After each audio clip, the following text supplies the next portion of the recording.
Good evening. Matinee free വെബിനാറിലേക്ക് എല്ലാവർക്കും സ്വാഗതം. ഇന്ന് വളരെ പുതുമയുള്ളതും എന്നാൽ ഒരുപക്ഷെ നമ്മളെല്ലാവരും അറിഞ്ഞിരിക്കേണ്ടതുമായ ഒരു മാനേജ്മെന്റിനെ കുറിച്ചാണ് തോമസ് സാർ നമ്മോട് സംസാരിക്കുന്നത്. Disaster management. കേരളത്തെ സംബന്ധിച്ചോളം പറഞ്ഞാൽ എപ്പോഴും നമുക്ക് ഡിസാസ്റ്റർ ആണ്. അത് പ്രകൃതി ദുരന്തമാണെങ്കിലും മാൻമെയ്ഡ് ആണെങ്കിലും ഒക്കെ ഇതുപോലെ ഒത്തിരി ഡിസാസ്റ്ററിന്റെ ഒരു തലത്തിലാണ് നമ്മൾ നിൽക്കുന്നത്. അപ്പൊ അതുകൊണ്ട് തന്നെ തോമസ് സാറ് ആർമിയിൽ കേണലായിരുന്നു. ഇപ്പോൾ ഒരു നല്ല ട്രെയിനറാണ്. പോസിറ്റീവ് കമ്മ്യൂണിറ്റി അതുപോലുള്ള പല പ്രസ്ഥാനങ്ങളിലും അതല്ല, നല്ല ഒരു പബ്ലിക് സ്പീക്കർ എന്ന നിലയിൽ അല്ലെങ്കിൽ ട്രെയിനർ എന്ന നിലയിലൊക്കെ സാറ് തന്നെയുമല്ല എപ്പോഴും പഠിക്കണമെന്ന് ആഗ്രഹിച്ച ഒരുമാതിരിപ്പെട്ട എല്ലാ ട്രെയിനിങ്ങുകളും പങ്കെടുക്കുകയും ക്ലാസ്സുകൾ അറ്റൻഡ് ചെയ്യുകയൊക്കെ ചെയ്യുന്ന ബാംഗ്ലൂർ താമസിക്കുന്ന തോമസ് സാറിനെ ഞങ്ങൾ എല്ലാവരുടെയും പെർമിഷനോടെ സ്വാഗതം ചെയ്യുന്നു. You are welcome sir. Good evening everybody. ദൈവത്തെ സ്മരിച്ചുകൊണ്ടും മാതാപിതാക്കളെ ഓർത്തുകൊണ്ടും ഗുരുക്കന്മാരെയും ഓർത്തുകൊണ്ട് ഞാൻ എൻ്റെ ചെറിയ പ്രസന്റേഷനിലേക്ക് പോകാൻ തയ്യാറാണ്. പ്രത്യേകിച്ച് ഞാൻ സാബു സാറിന് ഈ പ്ലാറ്റ്ഫോം തന്നതിന് വേണ്ടി ആദ്യമായി നന്ദി പറഞ്ഞുകൊള്ളുന്നു. ഞാൻ അതിൻ്റെ ഇടയ്ക്ക് ഒരു ഷെയർ ചെയ്യാനായിട്ട് ഉദ്ദേശിക്കുന്നു. അത് ഞാൻ ഒന്ന് ഷെയർ ചെയ്തിട്ട്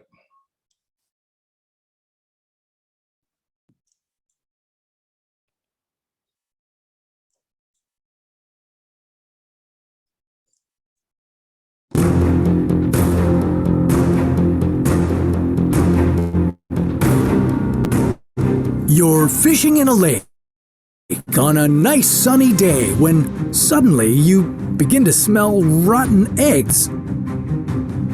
And before you know it, the lake explodes. Your boat starts rocking violently and you begin to feel dizzy. In the distance, you see a 20-meter-high wave coming towards you. Now you better get out of there before it's too late. Here's how to survive a limnic eruption. A limnic eruption is an incredibly rare and dangerous natural disaster. It happens when a lake sits near a pool of magma.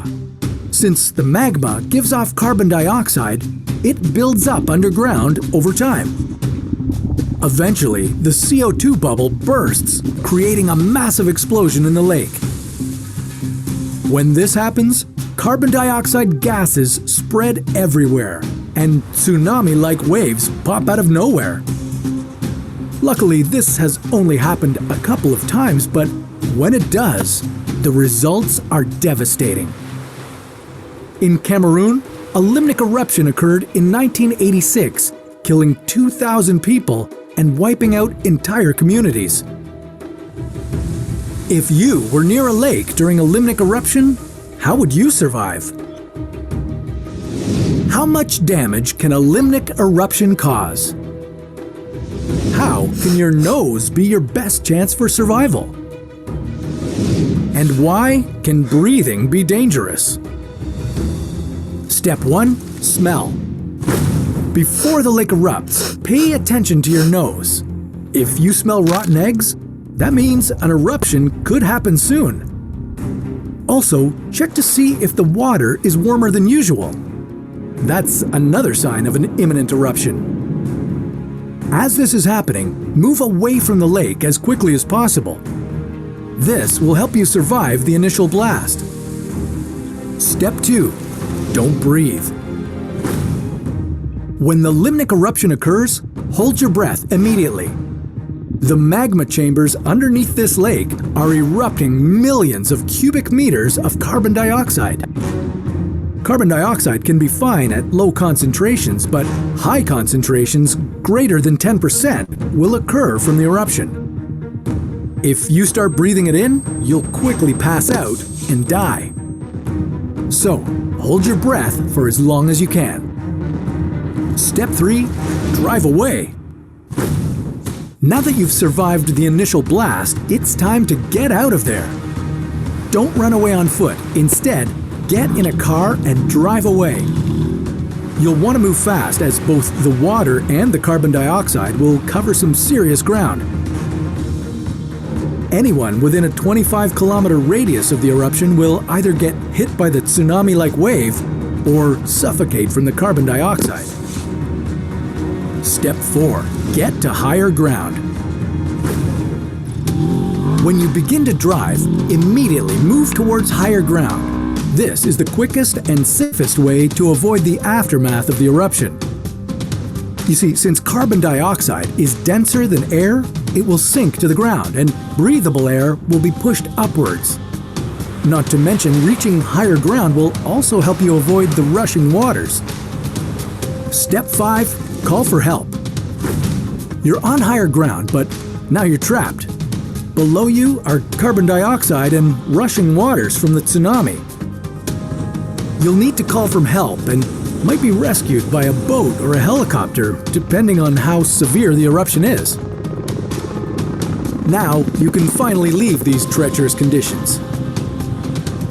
Phew, that was a close one, but probably not as close as surviving a pyroclastic flow, right? Well, with our help, you'll be able to conquer anything on How to Survive. Don't forget to like and subscribe if you've liked this episode. And if you are in danger or think you have an emergency, call your doctor, an ambulance, or the police immediately. ഇത് വേറെ ഒരു തരത്തിലുള്ള ഒരു disaster ആണ്. നമ്മളിൽ ഇത് പലരും കേട്ടിട്ടുണ്ടായിരിക്കും. ചിലപ്പോൾ ഇത് പുതുതായിട്ടുള്ള ഒരു അറിവായിരിക്കാം. അതുകൊണ്ടാണ് ഞാൻ ഈ ഒരു വീഡിയോ കാണിക്കണമെന്ന് വിചാരിച്ചത്. ഇനി അടുത്ത ഒരു ഇതിലേക്ക് ഞാൻ പോട്ടെ.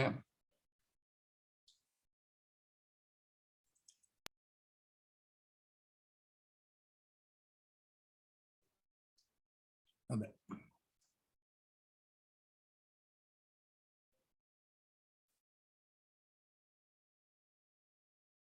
ഡിസാസ്റ്റർ മാനേജ്മെന്റ് ഇത് നമുക്ക് എല്ലാവരെയും എഫക്റ്റ് ചെയ്യുന്നതാണ്.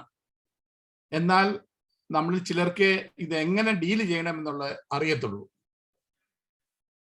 അപ്പോൾ ഞാൻ ഇത് പറയാനായിട്ട് ഉദ്ദേശിക്കുന്നത് നാഷണൽ ഡിസാസ്റ്റർ മാനേജ്മെന്റ് അതോറിറ്റി, ഇതിന്റെ ഹെഡ് ചെയ്യുന്നതിന് പ്രൈം മിനിസ്റ്റർ ഓഫ് ഇന്ത്യയാണ്. അപ്പൊ നമുക്ക് ചിന്തിക്കാം എത്രമാത്രം സീരിയസ് ഉള്ള ഒരു കാര്യമാണ് ഈ ഡിസാസ്റ്റർ മാനേജ്മെന്റ് എന്നുള്ളത്. ഡിഫൻസിനായാലും ഒരു ഫിനാൻസിലായാലും സെപ്പറേറ്റ് മിനിസ്ട്രി ഉണ്ട്. എന്നാൽ ഡിസാസ്റ്റർ മാനേജ്മെന്റ് പ്രൈം മിനിസ്റ്റർ തന്നെയാണ് അതിനെ ഹെഡ് ചെയ്യുന്നത്. അത് എല്ലാ ലെവലിലും അത് ചെയ്യുന്നുണ്ട്. അതിനെ നോക്കുമ്പോൾ നമ്മൾ സ്റ്റേറ്റ് ലെവൽ വരുമ്പോൾ ഇത് ഹോം മിനിസ്റ്റർ അണ്ടറിൽ, ഫയർ ആൻഡ് ഡിപ്പാർട്ട്മെന്റ് അണ്ടറിൽ വരുന്നു. അത് കഴിഞ്ഞിട്ട് അതിൽ തന്നെ ഡിസാസ്റ്റർ മാനേജ്മെന്റ് ആയിട്ട് ഒരെണ്ണമുണ്ട്. 2005 ഒരു സെപ്പറേറ്റ് ആക്ട് തന്നെ ഉണ്ടാക്കിയിട്ടുണ്ട്, ഇന്ത്യൻ ആക്ട്സ് തന്നെ. അതിൽ സിവിൽ ഡിഫൻസ് എന്ന് പറയുന്ന ഒരു ഓർഗനൈസേഷൻ ഉണ്ടായിരുന്നു. അതിൽ തന്നെ ഞാൻ അതിനകത്ത് ഒരു വോളണ്ടിയർ, ഒരു വാർഡനായിരുന്നു. ഇവിടെ ബാംഗ്ലൂരിൽ 2005-06 തന്നെ ഇത് തുടങ്ങി.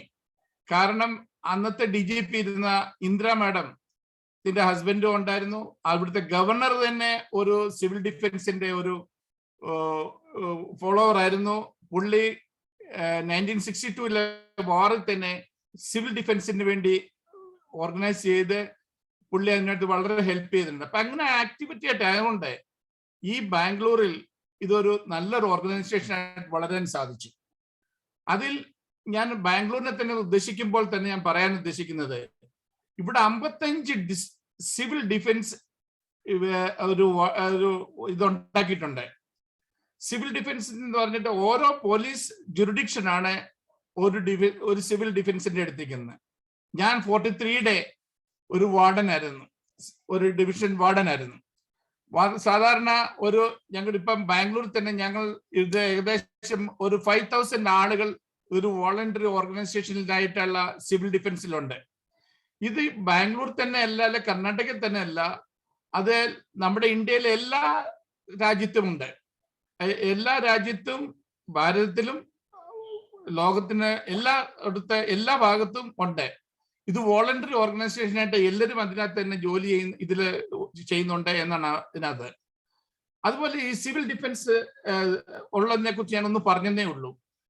ഡിസാസ്റ്റർ മാനേജ്മെന്റ് ഇങ്ങേയറ്റം വന്ന് എല്ലാ ഡിസ്ട്രിക്ട് ലെവലിലും കളക്ടറിന്റെ അണ്ടറിൽ ഒരു ചെറിയ ഓർഗനൈസേഷൻ ഉണ്ട്.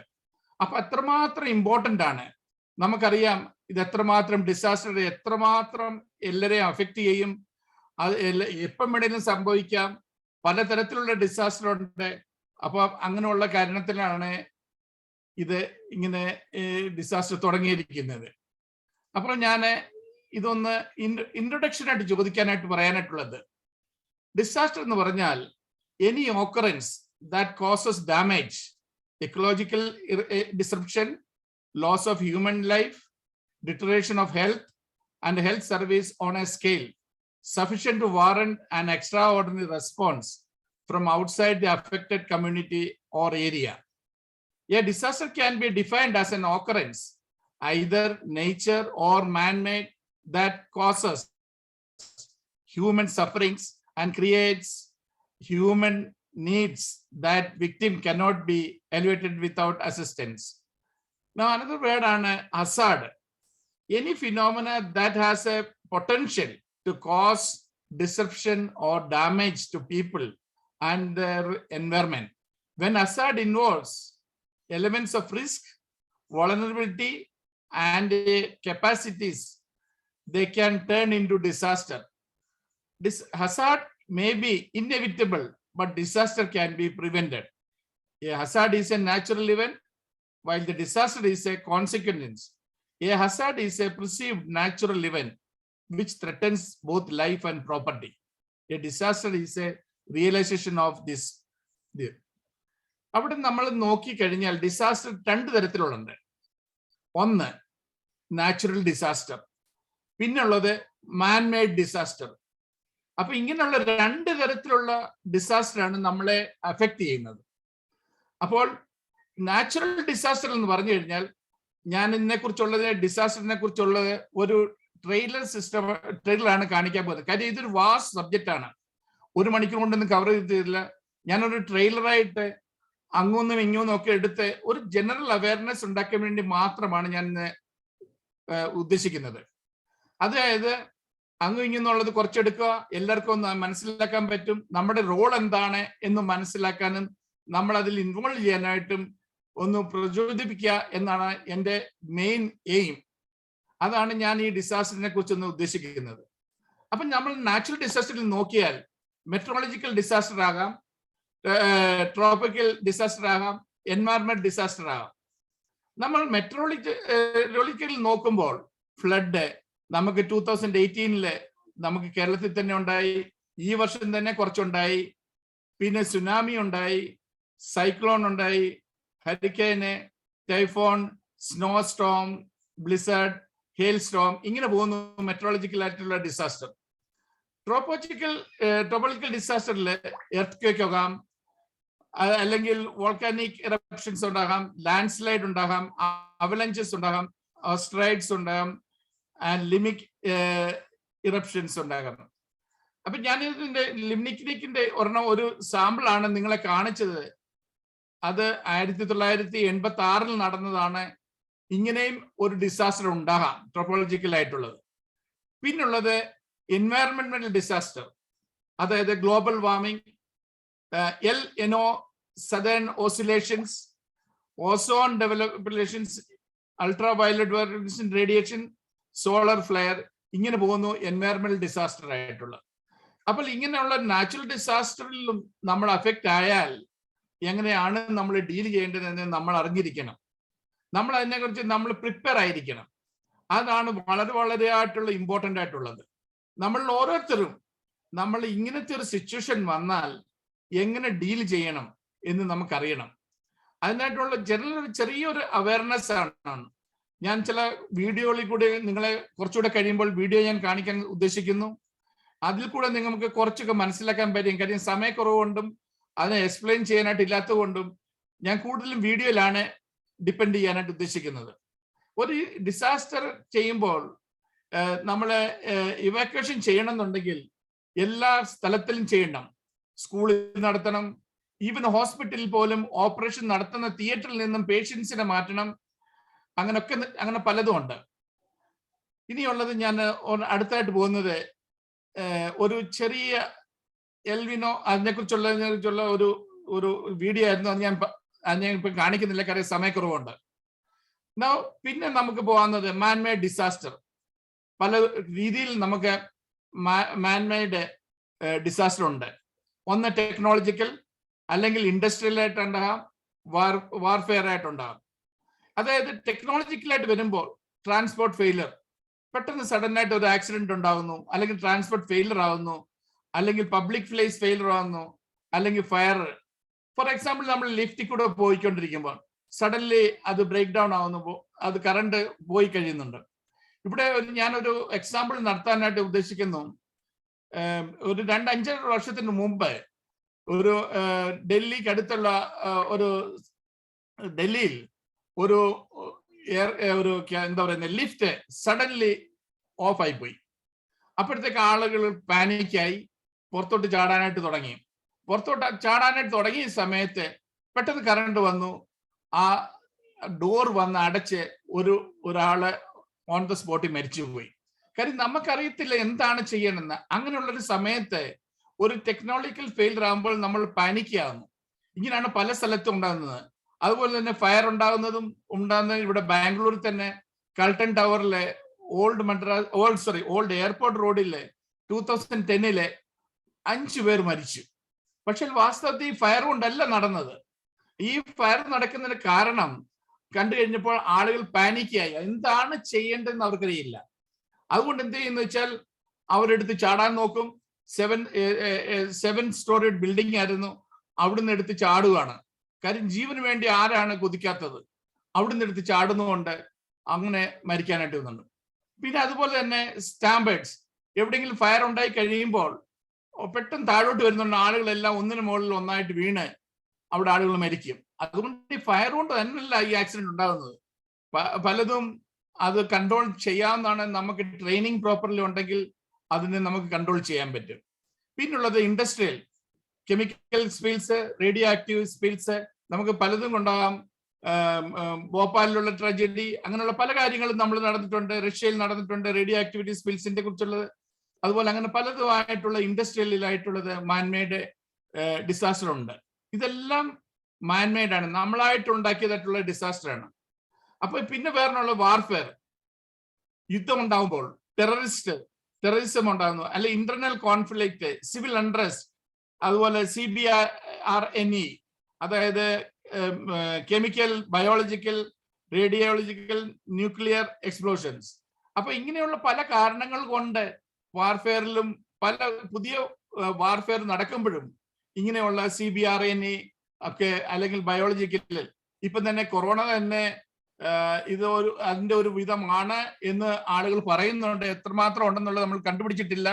കുറച്ചാൾ കഴിയുമ്പോൾ നമുക്കറിയാം ചൈന ഇതിനായിട്ട് ഇട്ടതാണ് എന്ന് പറയുന്നു. ഇതൊരു വാർഫെയറിന്റെ ഒരു ഭാഗമല്ലേ എന്ന് നമുക്ക് ചിന്തിക്കേണ്ടിയിരിക്കുന്നു. അപ്പൊ അങ്ങനെ നമ്മൾ നോക്കുമ്പോൾ നമ്മുടെ എല്ലാ കാര്യങ്ങളിലും ഇങ്ങനെ ഒരു ഡിസാസ്റ്റർ ഉണ്ടാകാനുള്ള കാരണമുണ്ടാകും. അപ്പോൾ നമ്മൾ ഡിസാസ്റ്റർ മാനേജ്മെന്റിനെ കുറിച്ച് നമ്മൾ എങ്ങനെയാണ് ചെയ്യേണ്ടത് എന്നുള്ളതിനെ കുറിച്ചുള്ളൊരു സ്ലൈഡാണ് ഞാൻ കാണിക്കുന്നത്.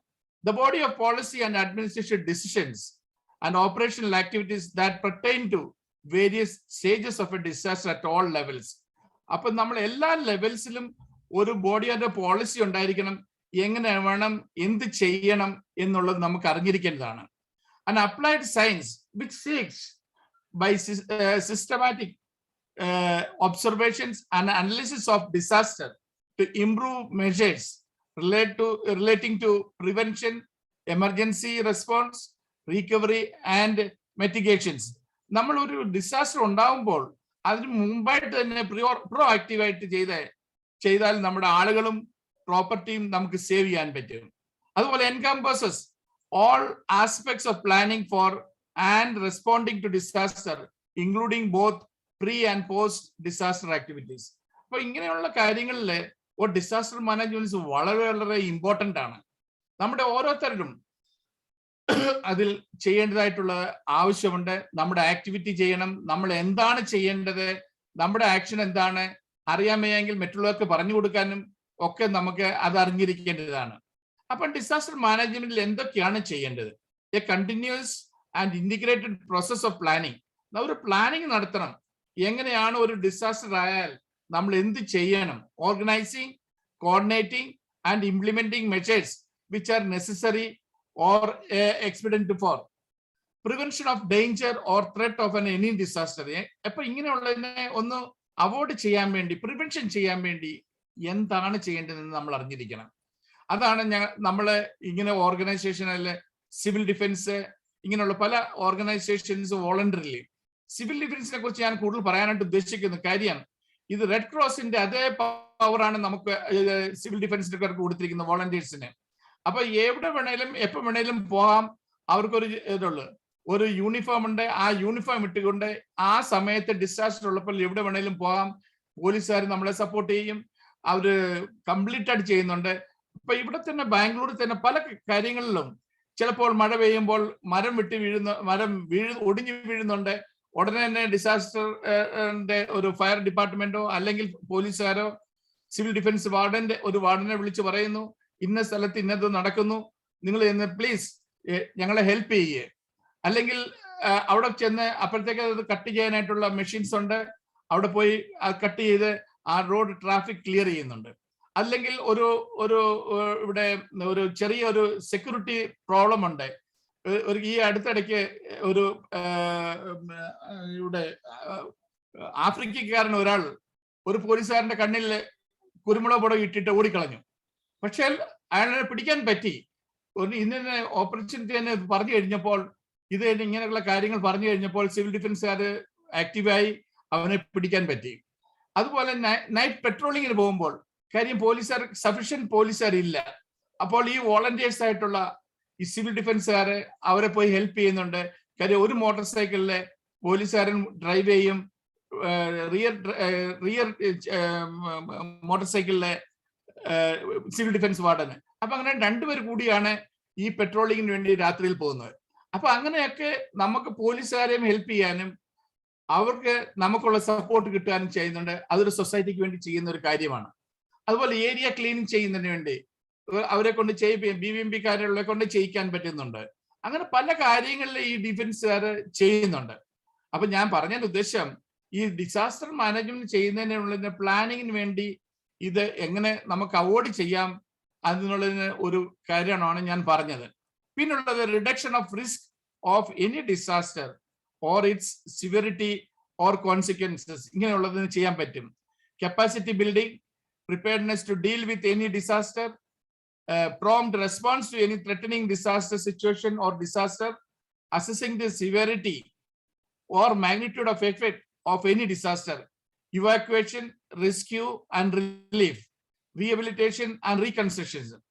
ഞാൻ ഒരു ഉദ്ദേശം, ഞാൻ ഇവാക്വേഷനെ കുറിച്ച് പറഞ്ഞപ്പോൾ ഞാൻ ഓർക്കുകയാണ്, ഞങ്ങളുടെ ആർമിയിൽ നടന്നുകൊണ്ടിരുന്നപ്പോൾ മാസത്തിൽ ഒരിക്കൽ ഒരു മോക്ക് ഡ്രിൽ നടക്കുന്ന ഫയർ ഫൈറ്റിംഗ് എന്നാണ് എന്ന് പറയുന്നത്. അത് എല്ലാ യൂണിറ്റിലും കുറഞ്ഞത് മാസത്തിൽ ഒരിക്കലെങ്കിലും നടത്തിയിരിക്കണം. പ്രത്യേകിച്ച് ആനുവൽ ഇൻസ്പെക്ഷൻ വരുമ്പോൾ ആ റെക്കോർഡ് നോക്കും, ഒരു വർഷത്തിൽ എത്ര പ്രാവശ്യം ഈ പ്രാക്ടീസ് നടത്തിയിട്ടുണ്ടെന്നാണ്. അപ്പോൾ കുറഞ്ഞത് ഒരു വർഷത്തിൽ 12 മിനിമം ചെയ്തിരിക്കണം. മിനിമം 12 പറഞ്ഞിരിക്കുന്നത്. ഇല്ലെങ്കിൽ ആ യൂണിറ്റ് അൺഫിറ്റ് എന്നുള്ളതാണ് ഒരു ചെറിയ ഒരു ഇത്. അപ്പോൾ ഞാൻ പറഞ്ഞത്, ഇപ്പൊ ഈ ഒരു ഇവാക്വേഷൻ നടക്കുമ്പോൾ ആദ്യമേ ഒരു സർപ്രൈസ് ആയിട്ട് തന്നെ എല്ലാവരും ജോലി ചെയ്തുകൊണ്ടിരിക്കുകയായിരിക്കും. അപ്പം ഫയറിന്റെ എന്ന് പറഞ്ഞ് വിളിക്കും, അല്ലെങ്കിൽ ബെല്ലടിക്കും. ക്വാർട്ടർ കാർഡിൽ ബെല്ലടിക്കും എന്ന് പറഞ്ഞ് ആളുകൾ ഓടും എന്ന് പറഞ്ഞിട്ട്. അപ്പൊ എവിടെയെങ്കിലും ഒരു പ്രാക്ടീസ് ചെയ്യാൻ വേണ്ടി ഒരു ഫയർ അവിടെ നടത്തുന്നുണ്ടായിരിക്കും. അപ്പൊ അതിനെക്കുറിച്ചുള്ള അത് എങ്ങനെ ഡിസ്പോസ് ചെയ്യണം, അത് എങ്ങനെ ഡീൽ ചെയ്യണം എന്നുള്ള ഒരു പ്രാക്ടീസ് നടത്തും. ഞാൻ അവിടെ പറയാനായിട്ട് ഉദ്ദേശിക്കുന്നത്, ഞങ്ങളുടെ ആർമി നടന്ന കാര്യം ഞാൻ പറയുന്നതാണ്. 4 പാർട്ടീസ് ഉണ്ടാകും നോർമലി ഫയർ ഫൈറ്റിങ്ങിൽ. ഒന്ന് കോഡൻ പാർട്ട് എന്ന് പറഞ്ഞാൽ ഈ ഫയർ നടക്കുന്ന സ്ഥലത്ത് ചുറ്റിനും ആളുകൾ നിൽക്കുകയാണ്. അത് സെക്യൂരിറ്റിക്ക് വേണ്ടി. ഒരാൾ പുറത്തു നിന്നോ അകത്തു നിന്നോ പുറത്തോട്ടും അകത്തോട്ടും പോകരുത്. അപ്പൊ അവരുടെ സെക്യൂരിറ്റി ആയിട്ട് വേണ്ടിയവരെ മാത്രം കടത്തി വിടുക. അപ്പൊ അങ്ങനെയുള്ള സാധനങ്ങൾ എടുത്തുകൊണ്ട് ഓടാതിരിക്കാനും വേണ്ടിയാണ് ഈ കോഡൻ പാർട്ടിയുടെ ഡ്യൂട്ടി. അതുപോലെ പിന്നെ ഫയർ ഫൈറ്റിംഗ്, വേറൊരു പാർട്ടീസ് ഫയർ എക്സ്റ്റിങ്ഷറും ബക്കറ്റും സാൻഡ് ബക്കറ്റും മറ്റ് വാട്ടറും വെള്ളവും എല്ലാം കൊണ്ടായിട്ട് അവിടെ വരും. എന്നിട്ട് അത് കെടുത്താനായിട്ടുള്ളത് നടക്കുക. അപ്പൊ ആ ഒരു പാർട്ടിയാണ് ഫയർ ഫൈറ്റിംഗ് പാർട്ടി. പിന്നെ പറഞ്ഞ സാൽവേജ്. സാൽവേജ് എന്ന് പറഞ്ഞു കഴിഞ്ഞാൽ അവിടെ കഴിഞ്ഞു കഴിയുമ്പോൾ ഏതെല്ലാം റീകവർ ചെയ്യാനായിട്ടും അല്ലെങ്കിൽ നശിച്ചു പോയതിനെ എടുത്ത് മാറ്റി വെക്കാനായിട്ടും അതിനെ പ്രൊട്ടക്ട് ചെയ്യാനായിട്ട് വേണ്ടിയുള്ളതാണ് സാൽവേജ് പാർട്ടി. പിന്നെ വേറൊരു പാർട്ടിയാണ് മെഡിക്കൽ ഫസ്റ്റ് എയ്ഡ് പാർട്ടി.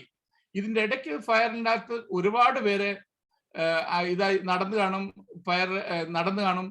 അപ്പോൾ അവർക്ക് ഫസ്റ്റ് എയ്ഡ് കൊടുക്കാനും അവരെ ഇവാക്യുവേറ്റ് ചെയ്ത് ഹോസ്പിറ്റലിലേക്ക് മാറ്റാൻ വേണ്ടി. അപ്പൊ നമ്മൾ ഇതിനെക്കുറിച്ച് കൂടുതൽ ഡീറ്റെയിൽസ് ഇനി അടുത്ത ഡെമോൺസ്ട്രേഷനിലോ അല്ലെങ്കിൽ PT വരുമ്പോൾ ഞാൻ പറയാം. എങ്ങനെയാണ് ഞാൻ ഈ ആർമിയുടെ ഒരു എക്സ്പീരിയൻസ് നിങ്ങളോട് ഷെയർ ചെയ്യുന്നേ ഉള്ളൂ.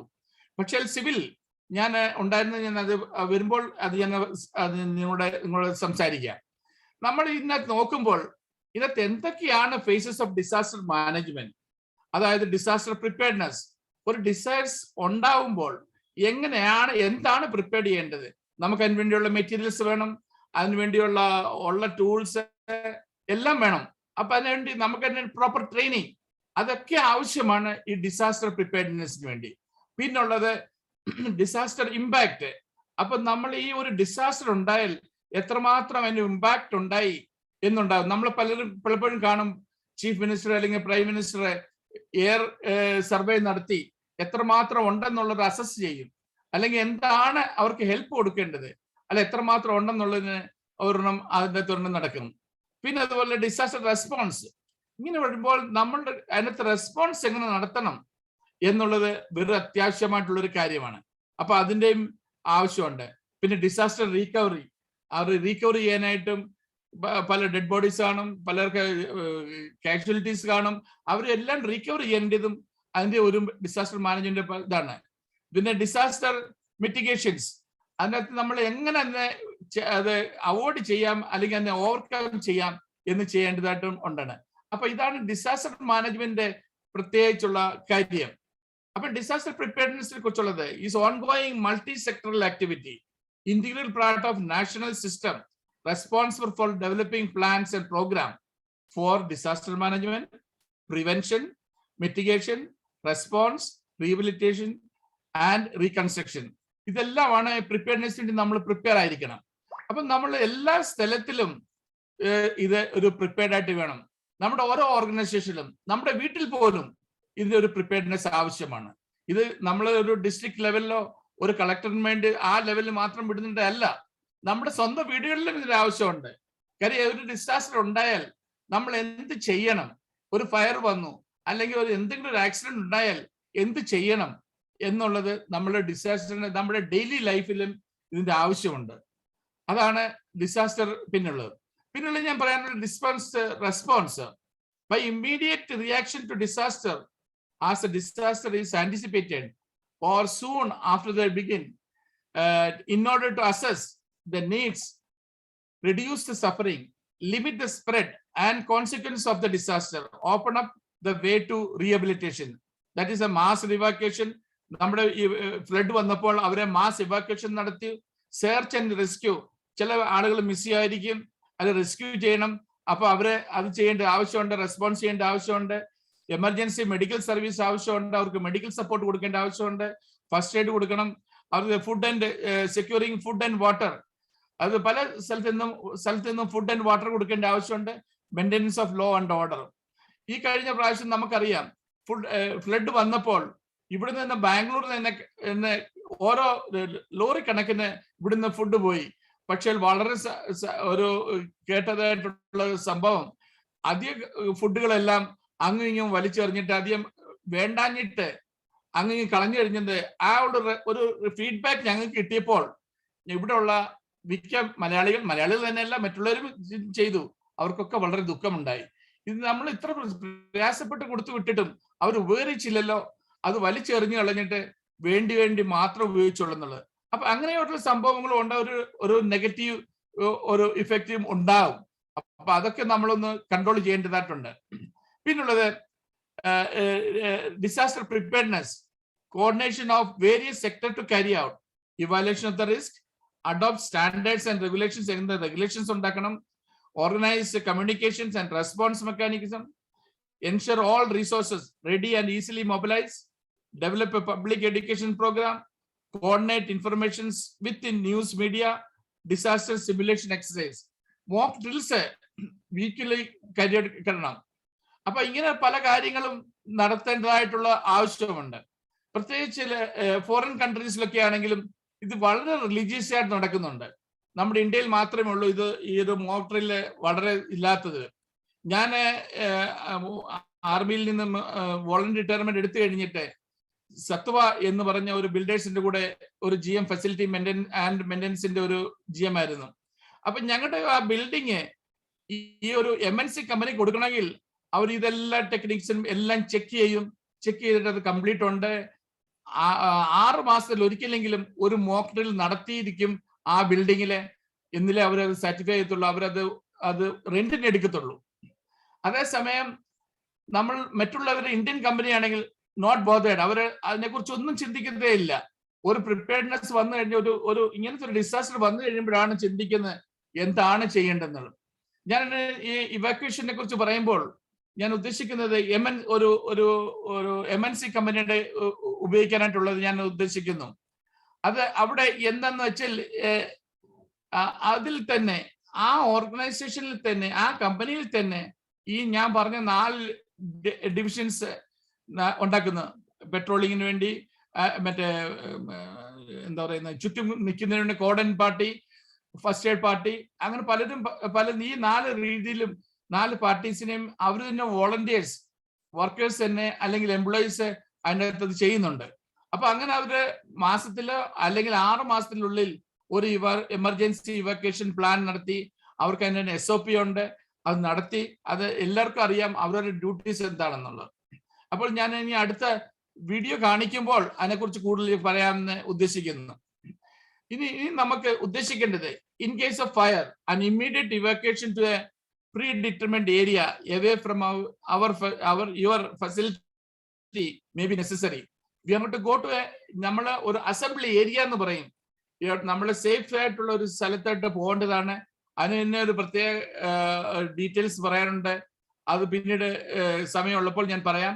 അപ്പൊ അസംബ്ലി ഏരിയ തന്നെ ഒരു ഇമ്പോർട്ടൻറ്റ് ഫാക്ടറാണ്. ആ ഏരിയ സെലക്ട് ചെയ്ത് അവിടെ പോയി നിൽക്കുക എന്നുള്ളത് ആളുകളുടെ വളരെ പാനിക് അല്ലാതെ അവരുടെ വർക്കിംഗ് പ്ലേസിൽ നിന്നും അവിടെ അസംബ്ലി പോയി നിൽക്കേണ്ടതാണ് ഫയറിന്റെ അകത്തുള്ളപ്പോൾ. പിന്നുള്ളത് steps to develop an evacuation policy and പ്രൊസീജിയറിൽ എന്തൊക്കെയാണ്?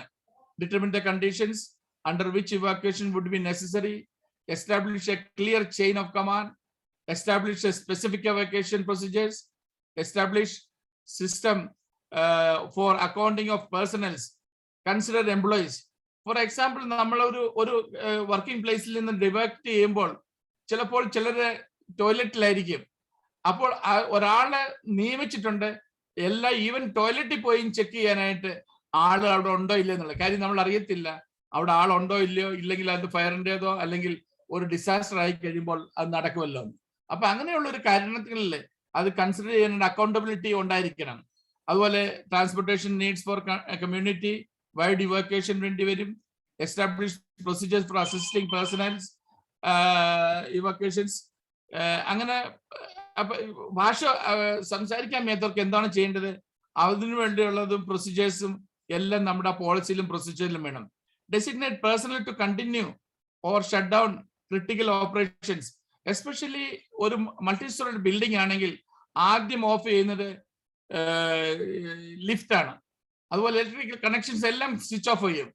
അപ്പോൾ ആളുകൾ ഇവാക്യുവേറ്റ് ചെയ്യേണ്ടത് സ്റ്റെപ്പ് ഉപയോഗിക്കാണ്, എമർജൻസി സ്റ്റെപ്സ് ഉപയോഗിച്ച് അത് ഇവാക്യുവേറ്റ് ചെയ്യണം എന്നുള്ളത്. അതുപോലെ ഓരോ ഫ്ലോറിലും ഇവാക്യുവേഷൻ പ്ലാന് വരച്ച് വെക്കേണ്ട ആവശ്യമാണ്. കാര്യം ആളുകൾക്ക് അറിയണം എങ്ങനെയാണ് അവിടെ നിന്ന് വെക്കേറ്റ് ചെയ്യേണ്ടത് എന്നുള്ളത് അറിഞ്ഞിരിക്കണം. അത് പുറത്തുനിന്ന് വന്നവരായിരിക്കാം, ചിലപ്പോൾ അവിടെ തന്നെ ജോലി ചെയ്യുന്നവരായിരിക്കാം, എല്ലാവർക്കും അറിഞ്ഞിരിക്കേണ്ടതായിട്ടുള്ളതാണ്. അതുകൊണ്ടാണ് ഇവാക്യുവേഷൻ ഡ്രില്ല് ചെയ്യേണ്ടുള്ളത്. ഇപ്പൊ ഇങ്ങനെയുള്ള ഇവാക്യുവേഷൻ റൂട്ട്സ് ആൻഡ് എക്സിറ്റ്സ് എന്നുള്ളതിന് ഞാൻ ഒരു ചെറിയ ഡയഗ്രാം ഇവിടെ കാണിച്ചിട്ടുണ്ട്. സമയക്കുറവുകൊണ്ട് ഞാൻ ഇത് വായിക്കുന്നില്ല, നിങ്ങൾക്ക് ഇത് വായിക്കാം. Designate primary and secondary evacuation Roots and exits. അപ്പൊ എങ്ങനെയാണ് പോകേണ്ടത്, ഇങ്ങനെയുള്ള പല കാരണങ്ങളിലും റൂട്ട്സിന്റെയും എക്സിറ്റ്സിന്റെയും പ്ലാന് ചെയ്തേണ്ടിരിക്കേണ്ട ആവശ്യമുണ്ട്. അതുപോലെ ensure evacuation routes and emergency exits are wide enough to accommodate. പ്രത്യേകിച്ച് ഇവിടെ നമുക്ക് ഈ ഡോറിൽ കാണാം, ഈ ഡോറ് അകത്ത് നിന്നും നമുക്ക് തുറക്കാൻ പറ്റും, പുറത്തുനിന്നും തുറക്കാൻ പറ്റില്ല. അപ്പൊ സെക്യൂരിറ്റി വൈസ് ഈ സെക്യൂരിറ്റി ചെക്ക് ചെയ്യേണ്ടത് ആവശ്യമാണ്. അതൊന്ന് പ്രസ് ചെയ്ത് കഴിഞ്ഞാൽ ഈ ബാറ് ഞാൻ ഈ കാണിക്കുന്നിടത്തൊന്ന് പ്രസ് ചെയ്ത് കഴിഞ്ഞാൽ അത് ഓപ്പൺ ചെയ്യും. അപ്പൊ ആ ഡോർ ഇമ്മീഡിയറ്റ്ലി ഓപ്പൺ ചെയ്ത് ആളുകൾക്ക് ആ സ്റ്റെപ്പ് വഴി താഴോട്ട് പോകാൻ പറ്റും. ഇതാണ് ഒരു ഇതിനകത്ത് എക്സിസ്റ്റിയുടെ റൂട്ടും അതിൻ്റെ മെഷർമെന്റ്സ് എടുത്തിരിക്കുന്നത് ഈ മൾട്ടി സ്റ്റോറി ബിൽഡിങ്സ്. അതുപോലെ ഫയറിന്റെ സ്മോക്കിന്റെ അവിടെ കാണും വന്നു കഴിഞ്ഞാൽ സൈറൻ അടിക്കാനും അല്ലെങ്കിൽ വെള്ളം അവിടെ സ്പ്രിങ്കിൾ ചെയ്യാനായിട്ടും ഒക്കെ സ്പ്രിങ്കിളൊക്കെ അതിനകത്തായിട്ടുള്ള ഇത് പ്രൊസീജിയർ ഉണ്ടാക്കിയിട്ടുണ്ട്, ഉള്ള ആക്ഷൻ എടുത്തിട്ടുണ്ട്. അപ്പൊ ഇതാണ് ഞാൻ ഉദ്ദേശിച്ചിട്ടുള്ളത്. അതുപോലെ അസംബ്ലി ഏരിയയിൽ ഒരു കാണിക്കുന്ന അക്കൗണ്ടബിലിറ്റി കാണിക്കുന്നതിന് വേണ്ടി ഒരു സൈനാണ് ഞാൻ കാണിച്ചത്. എമർജൻസി അസംബ്ലി പോയിന്റ്, ആളുകളൊക്കെ അവിടെ പോയി നിൽക്കുക. Evacuation requires a planning and practice. അപ്പൊ ഇത് പ്രാക്ടീസ് ചെയ്തെങ്കിലേ നമുക്കത് അറിയാൻ പറ്റത്തുള്ളൂ അത് എന്താണ് ചെയ്യാനെന്നുള്ളത്. Assembly area accountability designate assembly area where personnel should gather after evacuating. നമ്മൾ അവിടെ നിന്ന് ഇവാക്വേറ്റ് ചെയ്യുമ്പോൾ എവിടെ പോയാണ് നിൽക്കേണ്ടത് എന്ന് അസംബ്ലി ഏരിയ ഇയർ മാർക്ക് ചെയ്യണം, അതിനകത്ത് എന്തൊക്കെയാണ് ഉള്ളതെന്നുള്ളത്. പിന്നെ ടേക്ക് എ ഹെഡ് കൗണ്ട്. അവിടെ ചെന്ന് കഴിയുമ്പോൾ അവിടെ ഒരു ലീഡർ അത് എല്ലാവരുടെയും കൗണ്ട് ചെയ്യണം. എല്ലാവരുടെയും അവരുടെ യൂണിറ്റിൽ അല്ലല്ലോ, ഓർഗനൈസേഷൻ ആളുകൾ എല്ലാവരും വന്നോ, ആരെങ്കിലും മിസ്സിംഗ് ഉണ്ടോ, അവരുടെ ലാസ്റ്റ് ലൊക്കേഷൻ എവിടെ ആയിരുന്നു, അതെല്ലാം ഡ്യൂട്ടിയാണ് സെക്കൻഡ് ഇത് ചെയ്യേണ്ടത്. പിന്നെ തേർഡ് സ്റ്റെപ്പ് എന്ന് പറയുന്നത് establish A method of accounting for non employees such as suppliers or customer. ചിലർ കസ്റ്റമറോ ആരെങ്കിലും വന്നെങ്കിൽ അവരുടെ അക്കൗണ്ടബിലിറ്റി ഉണ്ടാകണം, അവരുടെ അക്കൗണ്ട് ചെയ്യണം. ചിലപ്പോൾ അവർ ടോയ്ലറ്റിൽ പോയി കാണാം, അല്ലെങ്കിൽ വേറെ എവിടെയെങ്കിലും ആരോടും സംസാരിച്ചുകൊണ്ടിരിക്കുകയായിരിക്കും, അവരുടെയും അക്കൗണ്ടബിലിറ്റി എടുക്കണം. അല്ലാതെ നമ്മുടെ ഓർഗനൈസേഷനിലുള്ള ആളുകളുടെ മാത്രമല്ല, മറ്റുള്ളവരുടെയും നമ്മുടെ ഒരു സേഫ്റ്റിക്ക് വേണ്ടി അവരുടെ അക്കൗണ്ട് നമ്മൾ ചെയ്യേണ്ടതുണ്ട്. പിന്നെ നാലാമത്തെ സ്റ്റെപ്പ് എന്ന് establish procedure for further evacuation in case of incident expands. This may involve sending employees home by normal means or providing them with the transportation or off site location. അപ്പൊ ഇങ്ങനെയൊക്കെയാണ് 4 steps ആണ് accountability കാണിക്കുന്നത്. അപ്പൊ നമ്മുടെ എല്ലാ എംപ്ലോയീസിനെയും conduct sessions at least annually. ഞങ്ങളുടെ അവിടെയൊക്കെ നടക്കുന്നത് 6 മാസത്തിൽ ഒരിക്കലാണ്. മിനിമം 1 ഇയറിൽ ഒരെണ്ണമെങ്കിലും എല്ലാ MNC കമ്പനിയിലും, MNC എന്നല്ല എല്ലാ കമ്പനികളിലും, പ്രത്യേകിച്ച് 3 സ്റ്റോറി ബിൽഡിങ്ങിൽ മേളിലുള്ളത്, പ്രത്യേകിച്ച് കേരളത്തിൽ അധികം ഇല്ല, മൾട്ടി സ്റ്റോറി ബിൽഡിംഗ് ഇല്ല, അതുകൊണ്ട് അധികം പ്രശ്നമില്ലെങ്കിൽ പ്രത്യേകിച്ച് ഇല്ലെങ്കിലും, പക്ഷെ ഇവിടെ കമ്പൽസറി ആണ് 3 ലെവൽ, അതായത് 15 മീറ്ററിന് മുകളിലുള്ളതാണെങ്കിൽ അതിന് ഫയർ ആൻഡ് സേഫ്റ്റിയുടെ ക്ലിയറൻസ് കിട്ടണം അവിടെ ഓക്യുപ്പൈ ചെയ്യണമെന്നുണ്ടെങ്കിൽ. അപ്പൊ അതാണ് ന്യൂ എംപ്ലോയീസ് ആർ ഹയർഡ്. അപ്പം അത് അവരെ കൊണ്ട് പുതിയ ആളുകൾ ചേർന്ന് കഴിഞ്ഞാൽ അവർക്ക് പ്രത്യേക സ്പെഷ്യൽ ഇത് ട്രെയിനിങ് കൊടുക്കണം. ഇവാക്വേഷൻ വാർഡൻസിനെ എടുക്കണം. Shelters managers and others with special assignments are designated. New equipment, materials and process are introduced. Procedures are revise. നമ്മുടെ ഡ്രോബാക്സ് എപ്പോഴും റിവൈസ് ചെയ്തുകൊണ്ടിരിക്കണം. ചിലത് നമ്മുടെ ഡ്രോബാക്സിൽ എന്തൊക്കെയാണെന്ന് വേണ്ടത്. Exercise show that employee perform must be involved. Now provide emergency information center. ഇവിടെ ഞാൻ കാണിച്ചിരിക്കുന്നത് ഒരു ഫയർ പ്ലാന്റെ ഒരു പോകുന്നതിന്റെ പ്രൊസീജിയേഴ്സിന്റെ അതിന്റെ ഒരു ഡയഗ്രാമാണ് നമ്മൾ കാണിച്ചിരിക്കുന്നത്. നമ്മൾ എവിടെയാണ് നിൽക്കുന്നത്, എങ്ങനെയാണ് ഇവാക്വേഷൻ ചെയ്യേണ്ടതെന്നുള്ള ഒരു ഇവാക്വേഷൻ പ്ലാന്റെ ഒരു ഡയഗ്രാം എല്ലാ ഫ്ലോറിലും, പ്രത്യേകിച്ച് ഫ്ലോറിലെ മെയിൻ ഫ്ലോറിൽ കൊടുക്കണം.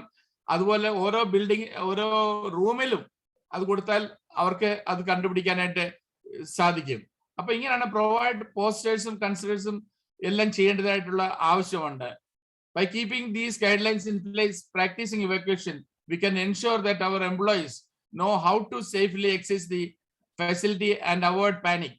അപ്പൊ ഇതാണ് നമ്മുടെ ആവശ്യമായിട്ടുള്ളത്. ഞാൻ നിങ്ങൾക്ക് ഒരു ചെറിയ ഒരു വീഡിയോ കാണിക്കാനായിട്ട് ഉദ്ദേശിക്കുന്നു.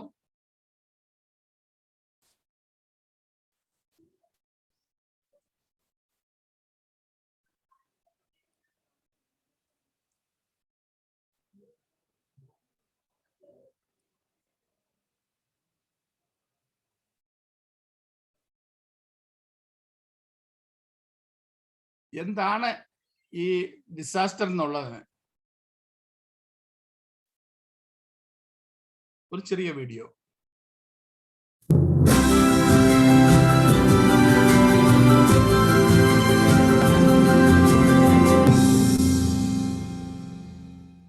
Natural disasters such as tornadoes, floods, windstorms, and earthquakes affect thousands of people every year. They can happen anywhere, anytime, often with little or no warning. We can't stop the tornado from coming, but we can know within our organization where those safe havens are. The best way to prepare for the unpredictable is to have a plan.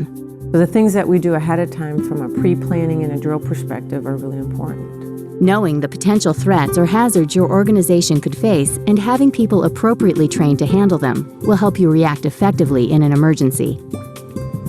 The threats or hazards your organization could potentially face include natural disaster, tornadoes, earthquakes, floods, hurricanes, fires, hazardous materials, gas leaks, chemical spills, strange odors, explosions, medical emergencies, heart attacks, broken bones, acts of violence, workplace violence, active shooter,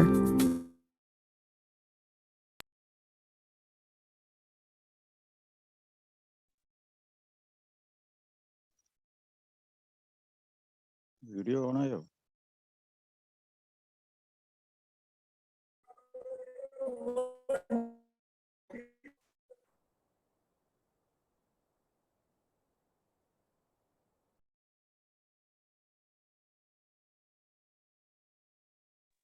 video കാണുന്നില്ലല്ലോ. Operate ചെയ്തോ? Thomas sir സ്ട്രക്കായി പോയി. Network എന്താ problem? Hold ചെയ്യാം.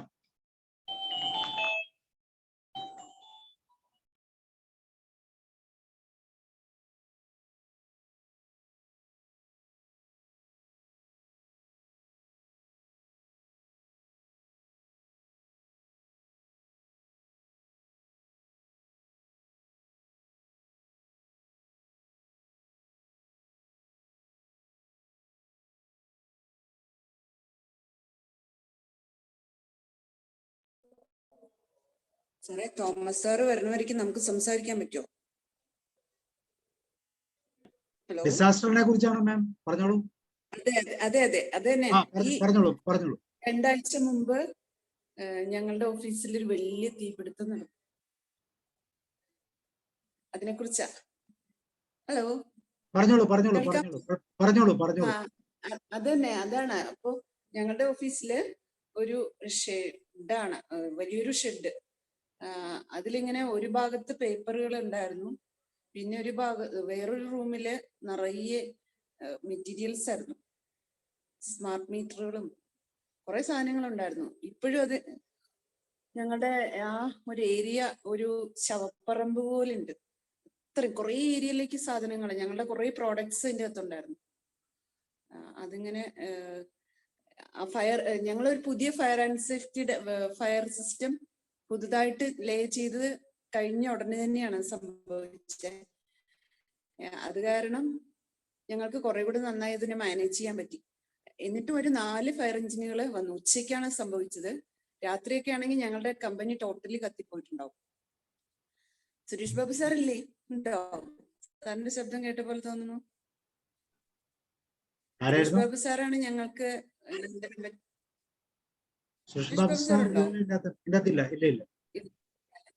ഇല്ല. Okay. സാറാണ് അവിടെ നേരത്തെ വന്ന് ഇത് ഡിസൈൻ ചെയ്തിട്ടുള്ള CSFിലിരുന്നപ്പോ. ഇപ്പോ വേറെ ഫയർ ഹൈഡ്രന്റ് സിസ്റ്റം വേറെ ഉണ്ടാക്കിയതാണ്, പുതിയതായിട്ട് ചെയ്തതാണ്. അതും ഒരു 4 ഫയർ എഞ്ചിനുകളും ഉച്ചയ്ക്ക് ഒരു 12:30 മുതൽ രാത്രി 8:30 വരെ ചെയ്തിട്ടാണ് തീ അണയ്ക്കാൻ പറ്റിയത്. അത്രയ്ക്കും വലിയൊരു സംഭവമായിരുന്നു. എല്ലാ ഇരുമ്പുകളൊക്കെ ഇങ്ങനെ കത്തി ഉരുകി. അത് ഇത്രയും ആൾക്കാർ അതിൻ്റെ കൂടെ വർക്ക് ചെയ്യാൻ ചെയ്തു. അങ്ങനെ ശരിക്കും രാത്രിയോ അല്ലെങ്കിൽ ഈ ഉച്ചയ്ക്ക് പോലും അല്ലെങ്കിൽ ഞങ്ങൾ കാണാത്ത ആ ഭാഗത്തേക്ക് അധികം ആൾക്കാർ പോകുന്ന സ്ഥലമല്ല. അങ്ങനത്തെ ഒരു സമയത്തായിരുന്നു എന്നുണ്ടെങ്കിൽ കമ്പനി മൊത്തം തീർന്നിട്ടുണ്ടാവും. ഇത്രയൊക്കെ സംവിധാനങ്ങളുണ്ട്. ആൾക്കാർക്കൊന്നും പറ്റിയില്ലല്ലോ അല്ലേ? ആൾക്കാർക്കൊന്നും പറ്റിയില്ല. പിന്നെ ചെറുതായിട്ട് ഇങ്ങനെ അത് സെറ്റ് ചെയ്യുമ്പോഴത്തേക്കും കുട്ടികളൊക്കെ ഒരുപാട് ആൾക്കാർ അതിൽ ഇടപെട്ടു. ഞങ്ങൾക്ക് എല്ലാവർക്കും അതൊരു ഭയങ്കര ഒരു ലേണിംഗ് ആയിരുന്നു ആ ഒരു സംഭവം വന്നത്. ഞങ്ങളുടെ ശരിക്കും ആ പുതിയ സിസ്റ്റത്തിന്റെ ഒരു ടെസ്റ്റും ഒക്കെ ആയിട്ട് മാറിയത്. കുറെ നഷ്ടങ്ങളുണ്ടായി, ഇവന്തോ അതിനെങ്ങനെ നേരിടാമെന്നുള്ളതിന്റെ ഒരു പാഠം കൂടെയായിരുന്നു. പക്ഷെ ഞങ്ങൾ എപ്പോഴും ഇത് ചെയ്യാറുണ്ട്, മോട്ടറിലൊക്കെ ചെയ്യാറുണ്ട് ഞങ്ങളുടെ കമ്പനിയിൽ. എങ്കിൽ പോലും റിയൽ ആയിട്ടുള്ള ഒരു സിറ്റുവേഷൻ അങ്ങനെ ആദ്യമാണ് ഉണ്ടായത്. ഓക്കെ സാർ, സാർ വന്നിട്ടുണ്ടോ? തോമസ് സാർ വന്നോ? സാറേ ഞാനും ചെയ്തു. എന്റെ ലാപ്ടോപ്പ് സ്റ്റക്ക് ആയിരിക്കുകയാണ്, അതുകൊണ്ട് എനിക്ക് വീഡിയോ പ്ലേ ചെയ്യാൻ പറ്റുന്നില്ല. കുഴപ്പമില്ല സാറേ, സാറ് കൺക്ലൂഡ് ചെയ്ത് വേണമെങ്കിൽ കൺക്ലൂഡ് ചെയ്യാനായിട്ട് തന്നെ. അപ്പോൾ ഞാൻ 1-2 വീഡിയോസ് കാണിക്കാനായിട്ട് ഉദ്ദേശിച്ചായിരുന്നു. എങ്ങനെയാണ് ഒരു ബസ്സിൽ നിന്ന് പിള്ളേരെ ഇവാക്യുവേറ്റ് ചെയ്യേണ്ടത്, അതുപോലെ വേറെണ്ണം കാണിക്കാൻ ഉദ്ദേശിച്ച് ഓപ്പറേഷൻ നടന്നുകൊണ്ടിരിക്കുമ്പോൾ പേഷ്യൻസിനെ എങ്ങനെയാണ് ഇവാക്യുവേറ്റ് ചെയ്യേണ്ടത് എന്നുള്ള ഒരു വീഡിയോ കാണിക്കാനായിട്ട് ഉദ്ദേശിച്ചു. അതുപോലെ നമ്മുടെ ഓഫീസിൽ നിന്ന് എങ്ങനെ ഇവാക്യുവേഷൻ നടത്തേണ്ടത്, അങ്ങനെയുള്ള 2-3 വീഡിയോസ് കാണിക്കാനായിട്ട് തന്നെ ഉദ്ദേശിച്ചിരുന്നത്. പക്ഷെ ഇതിന്റെ സാഹചര്യം കൊണ്ട് എനിക്കത് കാണിക്കാൻ പറ്റുന്നില്ല, സോറി. അപ്പോൾ ഞാൻ ഇവിടെ കൊണ്ട് നിർത്താമെന്നാണ് വിചാരിക്കുന്നത്. അതുകൊണ്ട് ഞാനൊന്ന് പറയാൻ ഉദ്ദേശിക്കുന്നത്, നമ്മൾ എല്ലാവരും എങ്ങനെയാണ് ഫസ്റ്റ് എയ്ഡ് കൊടുക്കേണ്ടത്, എങ്ങനെയാണ് നമ്മൾ ചെയ്യേണ്ടത്, നമ്മൾ ഡീൽ ചെയ്യേണ്ടത്. ഒരു ഫയർ വന്നാലോ ഒരു എർത്ത്ക്വേക്ക് വന്നാലോ എന്തൊക്കെയാണ് ചെയ്യേണ്ടത്, നമ്മൾ ഇവാക്യുവേഷൻ എങ്ങനെ ചെയ്യണം എന്നുള്ളതെല്ലാം നമ്മൾ ചെയ്യേണ്ടതായിട്ടുള്ളത് അത്യാവശ്യമാണ്. അപ്പൊ അതാണ് ഞാൻ ഉദ്ദേശിക്കുന്നത്. ഇതുകൊണ്ട് ഞാൻ നിൽക്കുന്നത്. Thank you so much. Okay, thank you sir. ഒരു ഡിസാസ്റ്റർ ഉണ്ടാകുമ്പോൾ എങ്ങനെയാണ് അതിനെ മാനേജ്മെന്റ് എങ്ങനെയായിരിക്കും അത് മാനേജ് ചെയ്യുന്നതെന്ന് വളരെ കൃത്യമായിട്ട്, വളരെ തിയറട്ടിക്കലായിട്ടും അതുപോലെ തന്നെ പ്രായോഗിക തലത്തിലും സാർ അത് വളരെ വ്യക്തമാക്കി മനസ്സിലാക്കി തന്നു. ഒരു ലിംനിക് ഇറപ്ഷൻ നടക്കുന്ന കാര്യത്തെക്കുറിച്ചാണ് സാർ ആദ്യമേ സംസാരിച്ചതും പറഞ്ഞതും. ഒരു വീഡിയോ കാണിച്ചു, അതിൻ്റെ അകത്ത് തന്നെ 3-4 കാര്യങ്ങൾ ഇവിടെ പറയുന്നുണ്ട്. നമ്മൾ നോസ് അല്ലെങ്കിൽ വാട്ടർ നേച്ചറിനെ മനസ്സിലാക്കുക, don't breathe, carbon dioxide വരാനുള്ള സാധ്യതകൾ കൂടുതലാണ്, 10% കൂടുതലാണ്, സഫക്കേഷൻ ഉണ്ടാകാം. അതുപോലെ ആ സ്ഥലത്ത് ഡ്രൈവ് അവേ, അതുപോലെ തന്നെ ഗെറ്റ് ടു ഹയർ ക്യാമ്പ്, ഉയർന്ന സ്ഥലങ്ങളിലേക്ക് മാറുക, പിന്നെ കോൾ ഫോർ ഹെൽപ്പ്. ഒരുപക്ഷെ എല്ലാ ഇതുപോലുള്ള ഡിസാസ്റ്റർ മാനേജ്മെന്റിലും നമ്മൾ ഉപയോഗിക്കേണ്ട ചില സ്റ്റെപ്പുകൾ തന്നെയാണ് ഇതെല്ലാം. സാഹചര്യങ്ങൾ മാറുന്നു എന്ന് മാത്രം. കേരളത്തെ സംബന്ധിച്ചോളം നമുക്ക് തീർച്ചയായിട്ടും ഈ വെള്ളപ്പൊക്കമൊക്കെ അതുപോലെ തന്നെ പ്രകൃതി ദുരന്തങ്ങളും എല്ലാം നമ്മൾ കണ്ടതാണ്. സാർ അതിൻ്റെ അകത്ത് സാറിന്റെ ഒരു ലൈഫ് എക്സ്പീരിയൻസിലുള്ള കാര്യങ്ങളും പറഞ്ഞു. 55 സിവിൽ ഡിഫൻസ് ഏരിയ ഉള്ള ബാംഗ്ലൂരിലുള്ള ആ ഒരു ഓർഗനൈസേഷനെ കുറിച്ചും ഏകദേശം 5000 വോളണ്ടിയേഴ്സ് ഈ ഓർഗനൈസേഷന്റെ പാർട്ടായിട്ട് വർക്ക് ചെയ്യുന്നു. സാർ അതിന്റെ ഒരു വാർഡനായി പ്രവർത്തിച്ചതിന്റെ ഒരു എക്സ്പീരിയൻസ് സാറ് പറഞ്ഞു. അപ്പൊ എന്താണ് ഹസാർഡ് എന്നും എന്താണ് നാച്ചുറൽ കലാമിറ്റി, അത് എങ്ങനെയാണത് ഈ പറയുന്ന ഡിസാസ്റ്റർ, അത് 2 തരത്തിലുണ്ട്. നാച്ചുറൽ ഡിസാസ്റ്ററും മാൻമെയ്ഡ് ഡിസാസ്റ്റർ. നാച്ചുറൽ ഡിസാസ്റ്ററിൽ പ്രധാനമായും മെറ്റീരിയോളജിക്കൽ, ട്രോപ്പോളജിക്കൽ ആൻഡ് എൻവയോൺമെന്റൽ 3 തരം. അതിൽ മെറ്റീരിയോളജിക്കൽ ആണെങ്കിൽ ഡിസാസ്റ്റർ, ഫ്ലഡ്, സുനാമി, സൈക്ലോൺ ഇങ്ങനെയുള്ളതാണെങ്കിൽ, ട്രോപ്പോഗ്രാഫിക്കൽ ആണെങ്കിൽ അത് പലപ്പോഴും എർത്ത്, അതുപോലെ തന്നെ വോൾക്കാനോ, ലാൻഡ് സ്ലൈഡ്, ലിംനിക് ഇറപ്ഷൻ. അതുപോലെ എൻവയോൺമെന്റൽ ആണെങ്കിൽ ഗ്ലോബൽ വാർമിംഗ്, ഓസോൺ ഡിപ്ലീഷൻ, അതുപോലെ തന്നെ സോളാർ ഫെയർ, റേഡിയേഷൻ പ്രോബ്ലംസ്, ഇതെല്ലാം. പക്ഷെ മാൻമെയ്ഡ് ആണ് നമുക്ക് പലപ്പോഴും ബുദ്ധിമുട്ടുണ്ടാകുന്നത്. അപ്പൊ അത് 3 തരത്തിലായിട്ട് ക്ലാസിഫൈ ചെയ്തിട്ടുണ്ട്: ടെക്നോളജിക്കൽ, ഇൻഡസ്ട്രിയൽ ആൻഡ് വാർഫെയർ. അപ്പൊ ഈ തരങ്ങളെയൊക്കെ എങ്ങനെയാണ് ഒരു സിസ്റ്റമാറ്റിക് അപ്രോച്ചിലൂടെ ഇങ്ങനെയുള്ള പ്രശ്നങ്ങളെ അതിജീവിക്കേണ്ടതെന്ന് സാർ വളരെ കൃത്യമായിട്ട് പറഞ്ഞു. അതിനുവേണ്ടി കുറെ സ്റ്റെപ്പുകൾ സാർ പറഞ്ഞു. Disaster preparedness, disaster impact, disaster response, disaster recovery and disaster mitigation. അതിൽ ഡിസാസ്റ്റർ പ്രിപ്പയർഡ്നെസ്സിനെ കുറിച്ച് വളരെ ഡീറ്റെയിൽ ആയിട്ട് സാർ പറഞ്ഞു. എങ്ങനെയാണ് ഇവാക്യുവേഷൻ നടക്കേണ്ടത്, അതിന്റെ പ്ലാൻ എന്താണ്, എങ്ങനെയാണ് എംപ്ലോയീസിന് ട്രെയിനിങ് കൊടുക്കേണ്ടത്, ഇങ്ങനെ ഒരു നാച്ചുറൽ കലാമിറ്റി അല്ലെങ്കിൽ ഒരു മാൻമെയ്ഡ് കലാമിറ്റി ഉണ്ടാകുമ്പോൾ, ഇതുപോലത്തെ ഒരു ഡിസാസ്റ്റർ ഉണ്ടാകുമ്പോൾ ഏത് രീതിയിലാണ് ഇങ്ങനെയുള്ള കാര്യങ്ങളെ കൂടുതൽ ശ്രദ്ധയോടെ അഭിമുഖീകരിക്കേണ്ടതെന്ന് വളരെ കൃത്യമായി എക്സാമ്പിളിലൂടെ സാറ് കാണിച്ചു തന്നു. അപ്പൊ സാറിന് പ്രത്യേകം നന്ദി പറയുന്നു. Thank you Thomas sir. Thank you sir. Thank you sir. Okay, വേറെ ആർക്കെങ്കിലും നമ്മുടെ മനസ്സിൽ ഡിസാസ്റ്ററിനെ അഭിമുഖീകരിച്ചിട്ടുണ്ടെങ്കിലോ ഇല്ലെങ്കിൽ അതുമായിട്ട് ബന്ധപ്പെട്ട എന്തെങ്കിലുമൊക്കെ അഡീഷണൽ റിസോഴ്സസ് കൊടുക്കാൻ പറ്റുമെങ്കിൽ ഒന്ന് പറയുന്നത് നന്നായിരിക്കും. തോമസ് സാർ ഒന്ന് ആ വീഡിയോ ഒന്ന് പ്ലേ ചെയ്യാൻ നോക്കൂ. സ്റ്റക്ക് മാറി സ്റ്റക്ക് ആയിരിക്കുവാ സാർ. ആണോ? ഒന്ന് ഓഫ് ചെയ്ത് ഓൺ ചെയ്താൽ മതി സാർ. സിസ്റ്റം ഒന്ന് ഓഫ് ചെയ്ത് ഫോഴ്സ്ഫുള്ളി ഓഫ് ചെയ്തിട്ട് ഓൺ ചെയ്തു. ഓഫ് ആകുന്നില്ല, സിസ്റ്റം ഓഫ് ആകുന്നില്ല. സ്വല്പ നേരം കൈ പ്രസ് ചെയ്ത് പിടിച്ചാൽ മതി. ആ സ്വിച്ചിയുടെ കൈ സ്വല്പ നേരം പ്രസ് ചെയ്ത് പിടിക്കുക. ഒരു 1 മിനിറ്റ്. അതിന് മുമ്പ് അത് ഓഫ് ആയിക്കോളും. പിന്നെ ഒന്നുകൂടെ ഓൺ ചെയ്ത് റീസ്റ്റാർട്ട് ചെയ്തു. വേറെ ആർക്കെങ്കിലും ഷെയർ ചെയ്യാമോ ഡിസാസ്റ്റർ മാനേജ്മെന്റിനെ കുറിച്ചോ നമ്മുടെ ലൈഫിൽ ഉണ്ടായിട്ടുള്ള സാഹചര്യങ്ങളെ കുറിച്ചോ? നമ്മളെ കേരളത്തെ കുറിച്ച് പറയുമ്പോൾ എപ്പോഴും ഡിസാസ്റ്ററിന്റെ ഒരു ഏരിയ തന്നെയാണ്. പലപ്പോഴും മാൻമെയ്ഡ് ആണെങ്കിലും അത് നേച്ചറും കൂടെ അതിന്റെ ഒരു കാരണമായി സംഭവിക്കുന്നു എന്ന് നമ്മൾ 2018 മുതൽ കണ്ടതാണ്. ഇത് കുറച്ചുകൂടെ പുറകോട്ട് പോക്കിയാൽ സുനാമിയുടെ കാലഘട്ടങ്ങളൊക്കെ കാണാം. ഓക്കി ദുരന്തം, അങ്ങനെ പലതരത്തിലുള്ള ഡിസാസ്റ്റേഴ്സ് നമ്മുടെ മുമ്പിലുണ്ട്. ഏറ്റവും അവസാനം കഴിഞ്ഞ മഴയുടെ കാലഘട്ടങ്ങളിൽ ഉണ്ടായിട്ടുള്ള കുട്ടിക്കൽ പോലുള്ള സ്ഥലങ്ങളിലുള്ള ദുരന്തങ്ങൾ അതൊക്കെ ശരിക്കും നമ്മൾ അവിടെ ചെന്ന് കഴിയുമ്പോൾ അതിന്റെ റിയാലിറ്റി എന്താണെന്ന് മനസ്സിലാകും. നിങ്ങൾ ആരുടെങ്കിലും ഒരു എക്സ്പീരിയൻസ് പറയാം. ഇതിനകത്ത് ഒത്തിരി ടെക്നിക്കലായിട്ട് നമുക്ക് പറയാനില്ലെങ്കിലും നമ്മുടെ ലൈഫിലുള്ള എക്സ്പീരിയൻസ്. ഡിസാസ്റ്റർ ഒന്നും ആർക്കും ബാധിച്ചിട്ടില്ല.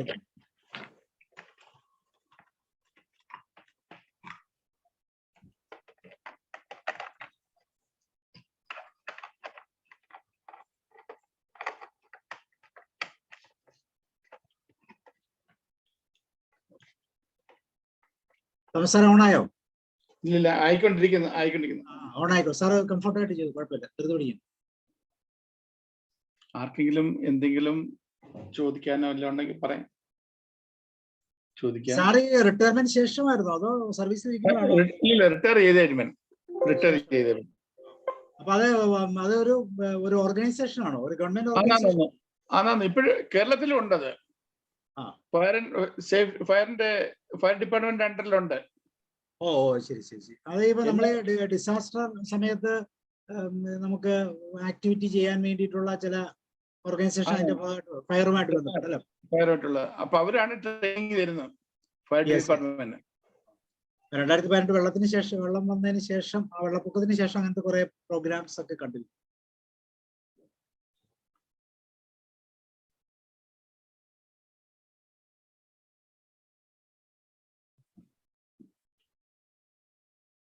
ഓക്കെ, വേറെ ആർക്കെങ്കിലും ഷെയർ ചെയ്യാനുണ്ടെന്നെങ്കിലും? രത്നാകരൻ സാർ,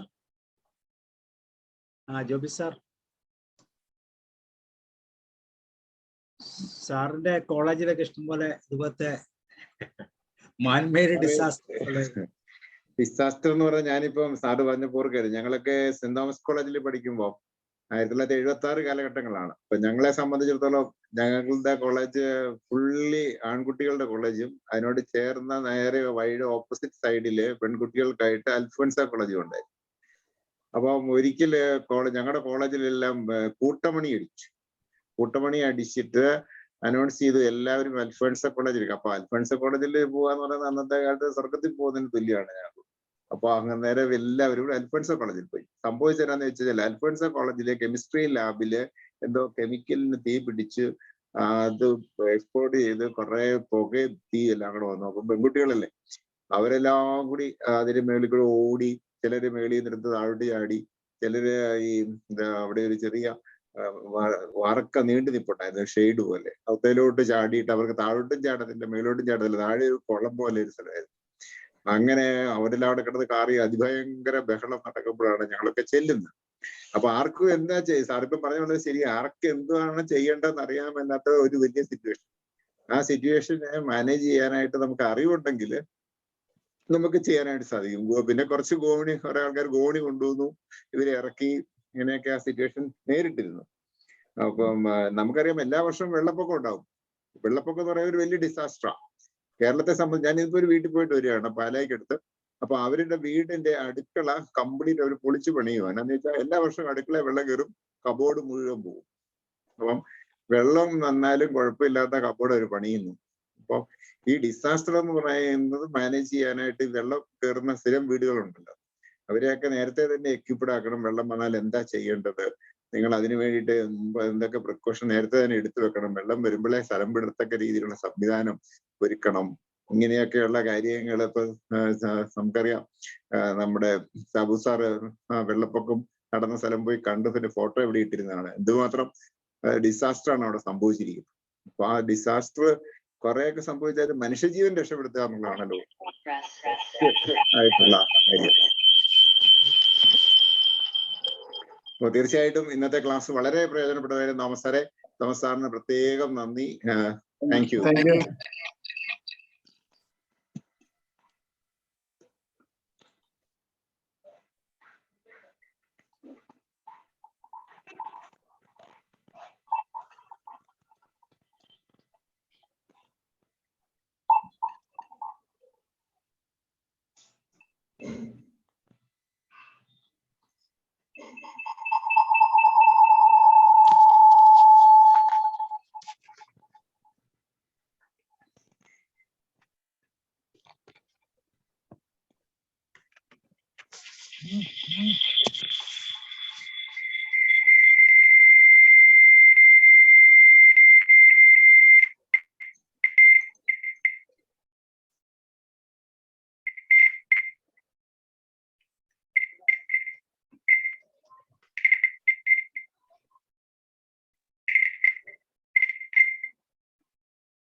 ബസ്സിൽ എങ്ങനെയാണ് ഇവാക്വേഷൻ ചെയ്യുന്നില്ല?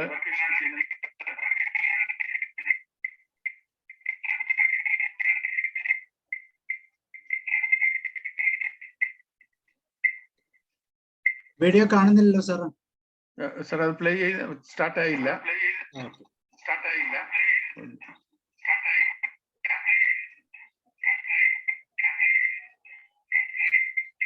നെറ്റിന്റെ ചിലപ്പോൾ പ്രശ്നമുണ്ട്.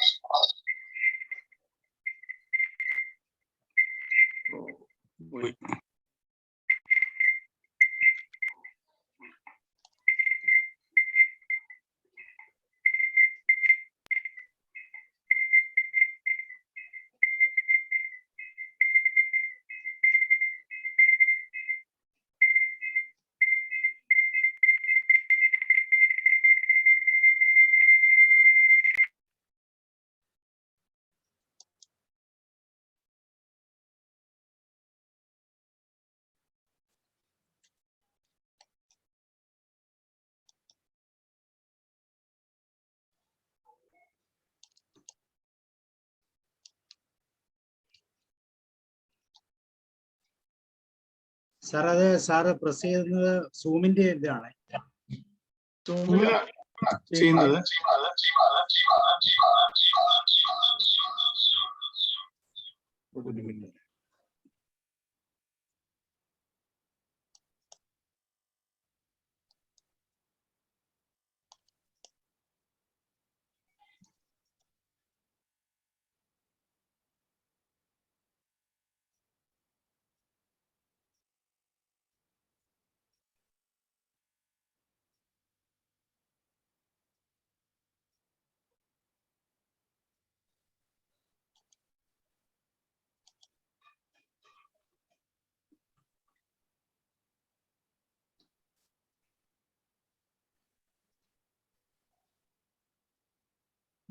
Okay. Kottayam, Alappuzha, Pathanamthitta,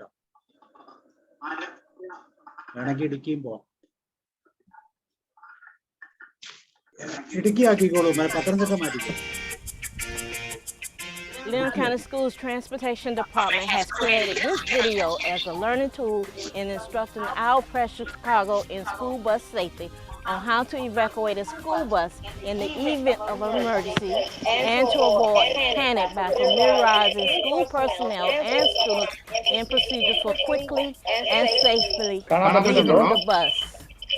Florida statute also gives the school district the responsibility to conduct at least 2 emergency evacuations each year on all the buses that service their schools. The first evacuation should be conducted within the first 6 weeks of school, and the second emergency evacuation should be conducted within the first 6 weeks of the second semester.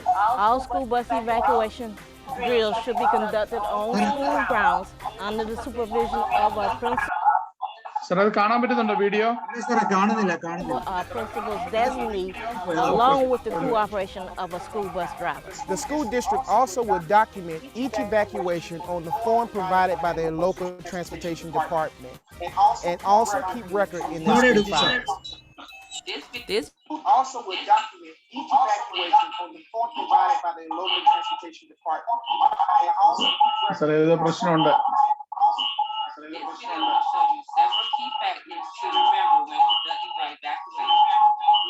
സാറേ stop ചെയ്തോ. Screen sharing of ചെയ്താൽ മതി.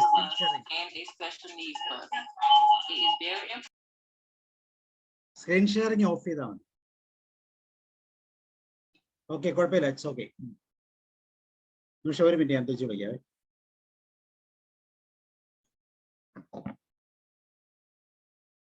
Okay, Thomas sir unmute ചെയ്യണേ. ഞാൻ മ്യൂട്ടാക്കിയായിരുന്നു, സൗണ്ടിന്റെ പ്രശ്നം. Okay sir. Okay, അപ്പൊ കുഴപ്പമില്ല sir, അത് കുഴപ്പമില്ല. സാർ പറ്റുമെങ്കിൽ ഒന്ന് ഷെയർ ചെയ്താൽ മതി. വീഡിയോ ചെറിയ ഇതാണെങ്കിൽ ഷെയർ ചെയ്തു. ഞാൻ ഷെയർ ചെയ്യാം. സോ അപ്പൊ ഇന്ന് നമ്മള് ഡിസാസ്റ്റർ മാനേജ്മെന്റിന്റെ തലത്തെ കുറിച്ചാണ് സംസാരിച്ചത്. നിങ്ങൾക്ക് എന്തെങ്കിലും ഷെയർ ചെയ്യാനുണ്ടെങ്കിൽ ഷെയർ ചെയ്യാം. സാറ് 2-3 വീഡിയോടെ കാണിക്കാൻ ശ്രമിച്ചു, പക്ഷെ ചില പ്രോബ്ലംസ് വന്നു.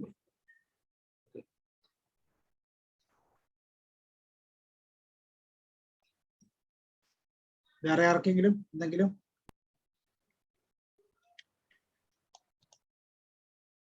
Okay okay. വിചാരബന്ധു സാറിന് എന്തെങ്കിലും ഉണ്ടോ? സാറിന്റെ വിജിലൻസ് ഏരിയ. സാറേ, എനിക്ക് അതിനെക്കുറിച്ച് കൃത്യമായിട്ട് പറയാനുള്ളത് 1966 കാലത്തിൽ ഇന്ത്യ ചൈന വാർ നടന്ന സമയത്ത് ഞങ്ങൾക്ക് NCC കമ്പൽസറി ആയിരുന്നു കോളേജിൽ. ആ NCC കമ്പൽസറി ആയിരുന്ന കാലത്ത് ഞങ്ങൾക്ക് ഈ റെസ്ക്യൂ മാനേജ്മെന്റ്, ഡിസാസ്റ്റർ മാനേജ്മെന്റിനെ കുറിച്ച് പ്രാക്ടിക്കലായിട്ട് ചില പാഠങ്ങൾ പറഞ്ഞു തന്നിരുന്നു. അതിനകത്ത് കൃത്യമായി ഇപ്പോൾ ഓർമ്മ വരുന്നത്, never be panic when some kind of disaster happens. അത് മാനേജ്മെന്റ് ചെയ്യുന്ന ആൾ ഒരിക്കലും പാനിക് ആകരുത്. പാനിക് ആകാതെ പ്രാക്ടിക്കൽ ഔട്ട്ലുക്കോടുകൂടി എങ്ങനെ കാര്യങ്ങൾ കൈകാര്യം ചെയ്യണം എന്നുള്ളത്. ഈ ഇടയ്ക്ക് ഞാൻ താമസിക്കുന്ന സ്ഥലത്തിന്റെ അടുത്ത് വളരെ വലിയൊരു അഗ്നിബാധയുണ്ടായി. ചാല എന്ന് പറയുന്ന സ്ഥലത്ത് അവിടെ ഒരു ആക്രിക്കടയിൽ അഗ്നിബാധ ഉണ്ടാകുകയും ഏകദേശം 5-8 ലക്ഷം രൂപയുടെ നാശനഷ്ടങ്ങൾ ഉണ്ടാകുകയും ചെയ്തു. അതിന്റെ ഏറ്റവും ക്രൂഷ്യൽ പോയിന്റ്, അതിന്റെ തൊട്ടടുത്ത് ഒരു മൾട്ടി സ്പെഷ്യാലിറ്റി ഹോസ്പിറ്റൽ ഉണ്ടായിരുന്നു. PRS ഹോസ്പിറ്റൽ എന്ന് തിരുവനന്തപുരത്തെ ഫേമസ് ആയ ഹോസ്പിറ്റൽ. അവിടുത്തെ രോഗികളെ രക്ഷിക്കാനും അവിടുത്തെ ഇവാക്യുവേഷൻ നടത്താനും ഒക്കെ ധാരാളം ആൾക്കാർ പണിപ്പെടുന്നത് കണ്ടു. പക്ഷേ എൻ്റെ ഈ പ്രായവും എൻ്റെ അവശതയും ഇപ്പോഴത്തെ സ്ഥിതിവിശേഷവും ഒന്നും എന്നെ അതിനകത്തേക്ക് പങ്കാളിയാകാൻ അനുവദിച്ചില്ല എന്നുള്ളൊരു ദുഃഖസത്യം തന്നെയാണ്. പക്ഷേ ഏറ്റവും ഭംഗിയായി നാം ധരിക്കേണ്ടത്, നമ്മുടെ ജീവിതത്തിൽ, സ്വകാര്യ ജീവിതത്തിൽ തന്നെ എപ്പോൾ വേണമെങ്കിലും ഇതുപോലൊരു ഡിസാസ്റ്റർ ഉണ്ടാകാം. നമ്മുടെ കുഞ്ഞുങ്ങൾ ചിലപ്പോൾ ജനലഴിയുടെ ഇടയ്ക്കൂടെ തലയിടുക, പാത്രം തലയിൽ കമത്തി കളിക്കുക. ഏറ്റവും കൂടുതൽ ഉണ്ടാകുന്നത് മഴ സമയത്ത് പ്ലാസ്റ്റിക് കവർ തലയിൽ കമത്തി തലയിലൂടെ ഇട്ട് മൂടി മഴയിൽ നിന്ന് രക്ഷപ്പെടാൻ ചില മാർഗങ്ങൾ സ്വീകരിക്കും. പലപ്പോഴും ഓക്സിജൻ പെട്ടെന്ന് അതിനകത്ത് തീർന്നു പോയതിനു ശേഷം സഫോക്കേഷൻ ഉണ്ടായി കുഞ്ഞുങ്ങൾ ദാരുണമായി മരിക്കുന്ന അവസരങ്ങളും ധാരാളമായിട്ടുണ്ടായിട്ടുണ്ട്. തൊട്ടിലിൽ കിടക്കുന്ന കുഞ്ഞിന്റെ മുഖത്തുകൂടി തുണി വീണതിന് ശേഷം സഫോക്കേഷൻ ഉണ്ടായി മരിക്കുന്ന അവസരങ്ങളുണ്ട്. വീടിന്റെ കിണറിൽ അശ്രദ്ധയായിട്ട് അതിന്റെ കിണറിന്റെ പടിയിൽ ഇരുന്നിട്ട് അതിനകത്ത് വീഴുന്ന ഇതുണ്ട്. ഇതെല്ലാം ശ്രദ്ധാപൂർവം വീട്ടിലെ ഗൃഹനാഥനും അല്ലെങ്കിൽ ഇതിനെക്കുറിച്ച് പ്രാഥമിക പാഠങ്ങൾ കിട്ടിയിട്ടുള്ള ആളും വീട്ടിലെ ബാക്കിയുള്ള അംഗങ്ങളെ ബോധവാന്മാരാക്കുകയും എന്തെങ്കിലും സംഭവിച്ചു പോയാൽ അവിടെ ഒരു വളരെയധികം പാനിക് ആകാതെ, സ്ഥലകാല ബോധം നഷ്ടപ്പെട്ടു പോകാതെ കൃത്യമായി അതിനെ മാനേജ് ചെയ്യുന്നതിനുള്ള ഒരു പ്രായോഗിക പരിശീലനം എല്ലാവരും നേടുന്നത് നന്നായിരിക്കും. തോമസ് സാറിന്റെ പ്രായോഗിക പരിശീലനം നമ്മളെ എല്ലാരെയും ഒരു പ്രാവശ്യമെങ്കിലും ഒന്ന് പ്രയോഗത്തിൽ കൊണ്ടുവരുവാനായി സഹായിച്ചാൽ അത് വളരെയധികം നന്നായിരിക്കുകയും ചെയ്യും എന്ന് ഞാൻ അഭ്യർത്ഥിച്ചുകൊണ്ട് എൻ്റെ ഈ വാക്കുകൾ നിർത്തുന്നു. നന്ദി, നമസ്കാരം. സാറ് പറഞ്ഞത് ഏറ്റവും നല്ലതായിട്ടുള്ളതാണ്, നല്ലൊരു സജഷനാണ്. Thank you so much. പിന്നെ വേറൊരു കാര്യം കൊണ്ട് ഞാൻ പറയാനായിട്ടുള്ളത്, ഈ പ്രത്യേകിച്ച് ഫയർ, ഇങ്ങനെ തീയെ അല്ലെങ്കിൽ ഹാർട്ട് അറ്റാക്ക്, ഇതിനൊക്കെ ആദ്യത്തെ ഫസ്റ്റ് 3 മിനിറ്റ് വളരെ ഇമ്പോർട്ടൻ്റ് ആയിട്ടുള്ളതാണ്. കാര്യം നമ്മൾ ആ ടൈമിൽ ഈ 3 മിനിറ്റിനുള്ളിൽ ആക്ഷൻ എടുത്തില്ല എങ്കിൽ ചിലപ്പോൾ നമ്മുടെ ജീവൻ തന്നെ പോയെന്നിരിക്കും ആ വിക്ടിമിന്റെ. ഫോർ എക്സാമ്പിൾ ഒരു ഹാർട്ട് അറ്റാക്ക് ഉണ്ടായി, അതിനുള്ള ഫസ്റ്റ് എയ്ഡ് അല്ലെങ്കിൽ CPR കൊടുത്തില്ല എങ്കിൽ ചിലപ്പോൾ മരിച്ചു പോകും. അതേ സമയത്ത് സിമ്പിൾ ആയിട്ടുള്ള ഒന്ന് ചുമയ്ക്കാനായിട്ടോ എന്തെങ്കിലും ഒന്ന് പ്രോത്സാഹിപ്പിക്കുക, അങ്ങനെ ഒന്ന് കൊടുത്താൽ ആളിന്റെ ജീവൻ ചിലപ്പോൾ നമുക്ക് രക്ഷിക്കാൻ പറ്റും. First 3 minutes is very very important. അതാണ് ഞാൻ പറയാനായിട്ട് ഉദ്ദേശിക്കുന്നത്. അതുകൊണ്ട് നമ്മൾ എല്ലാവരും അറിഞ്ഞിരിക്കണം ഫസ്റ്റ് എയ്ഡ് എങ്ങനെ കൊടുക്കണം, എങ്ങനെ എന്താണ് ആക്ഷൻ എടുക്കേണ്ടത് എന്ന് അറിഞ്ഞിരിക്കേണ്ടത്, ട്രെയിനിങ് എടുക്കേണ്ടത് വളരെ അത്യാവശ്യമാണ്. Thank you. ഒരു ഡീറ്റെയിൽഡ് പ്രാക്ടിക്കൽ സെഷൻ തന്നെ നമുക്ക് ഇവിടെ നടത്താം സാർ, സാറിന്റെ ഗൈഡൻസ്. അറിഞ്ഞിരിക്കേണ്ട ഒരു ആവശ്യമാണ്. കാരണം ഒന്ന് CPR കൊടുക്കുന്നത് എങ്ങനെയെന്ന് പോലും അറിഞ്ഞുകൂടാത്ത ആൾക്കാരുണ്ട്. സാധാരണ ജീവിതത്തിൽ വന്നുകൂടുന്ന ഞാൻ പറഞ്ഞില്ലേ, മഴയത്ത് പ്ലാസ്റ്റിക് കവർ തലയിലൂടെ ഇട്ടിട്ട് പോയ അപകടം ധാരാളമുണ്ട്. പിന്നെ പാത്രം തലയിൽ കമത്തിയിട്ട് വരുന്ന അപകടം, ജനലഴിയിൽ കൂടി തലയിട്ടിട്ട് കൊച്ചു കുഞ്ഞുങ്ങൾ തലയിട്ടിട്ട് തിരിച്ചെടുക്കാൻ വയ്യാതെ, ഇപ്പോഴൊക്കെ പാനിക് ആയതിനു ശേഷം സംഗതി വഷളാക്കുന്ന, ഈവൻ കയ്യിലിടുന്ന മോതിരം ഊരാൻ വയ്യാതെ പിന്നെ ബുദ്ധിമുട്ടിലായി പോകുന്ന മാതാപിതാക്കൾ തന്നെയുണ്ട്. അപ്പോഴെല്ലാം വളരെയധികം സ്വസ്ഥതയോടുകൂടി അതിനാവശ്യമുള്ള പിന്നെ ഫയർ ആൻഡ് സേഫ്റ്റിയോ അല്ലെങ്കിൽ ഡിസാസ്റ്റർ മാനേജ്മെന്റ് ആൾക്കാരെ വിളിക്കുന്നതിന് പകരം സ്വന്തമായി പ്രയത്നിക്കുകയും അത് കൂടുതൽ വേഴ്സ്റ്റ് ആയിട്ടുള്ള കണ്ടീഷനിലേക്ക് മാറുകയും ചെയ്യുന്ന ഒരു പ്രവണത നമ്മൾ കാണാറുണ്ട്. അത് ഒരു ബോധവൽക്കരണത്തിൽ കൂടെ മാത്രമേ ഇതിൽ നിന്നും ആളുകളെ, നമ്മുടെ സമൂഹത്തെ രക്ഷിക്കാൻ പറ്റുകയുള്ളൂ. അതിനുള്ള ഒരു പരിപാടി ഇതിന്റെ കൂടെ അനുബന്ധമായി നാം കൂടെ ചെയ്യണം. സാറ് തന്നെ അതിന് മുൻകൈ എടുക്കണം എന്നുള്ള ഒരു അഭ്യർത്ഥനയും കൂടെ ഞാൻ. ശരിയാണ് സാറ്, താങ്ക്സ്. ഞാൻ ട്രൈ ചെയ്യാം.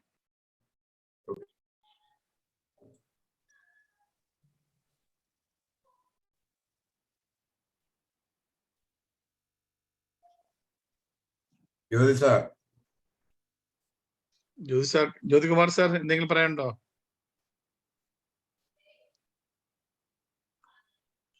എക്സ്പീരിയൻസ് വല്ലോ? അദ്ദേഹം ഭയങ്കര പറയേണ്ട ഒരാളാണ്. കാരണം LIC-യിലായിരുന്നു അദ്ദേഹത്തിന്റെ ജോലി. ലൈഫ് സേവിംഗ് ഡിപ്പാർട്ട്മെന്റ് അല്ലേ LIC. സാർ ഞങ്ങള് ടോട്ട് 18th ബാച്ച്മേറ്റാ.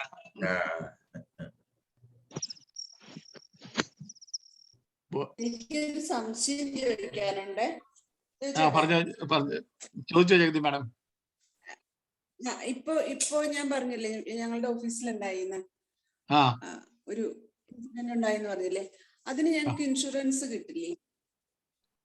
ഇൻഷുറൻസ് ഫയറിന്റെ കിട്ടുന്നതാ എന്നാണ് കമ്പനിക്ക്. ജ്യോതി സാർ അതിന് കൂടുതൽ പറയാതിരിക്കാം. ജ്യോതി സാർ,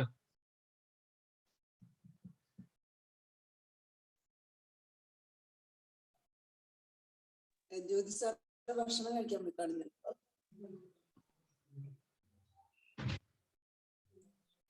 ഇൻഷുറൻസില് ഫയറിന് ഒരു പ്രത്യേക റൈഡർ എന്ന് പറയും. ഫയറിന് പ്രത്യേക ഒരു ഇൻഷുറൻസ് പ്രീമിയം അടയ്ക്കണം, റൈഡർ ചേർത്തതിന് ശേഷം. സാധാരണ ലൈഫിനും ഇൻഷുവേർഡ് ഇൻസ്റ്റിറ്റ്യൂഷൻ ആണെങ്കിൽ ഫയറിനും കിട്ടും.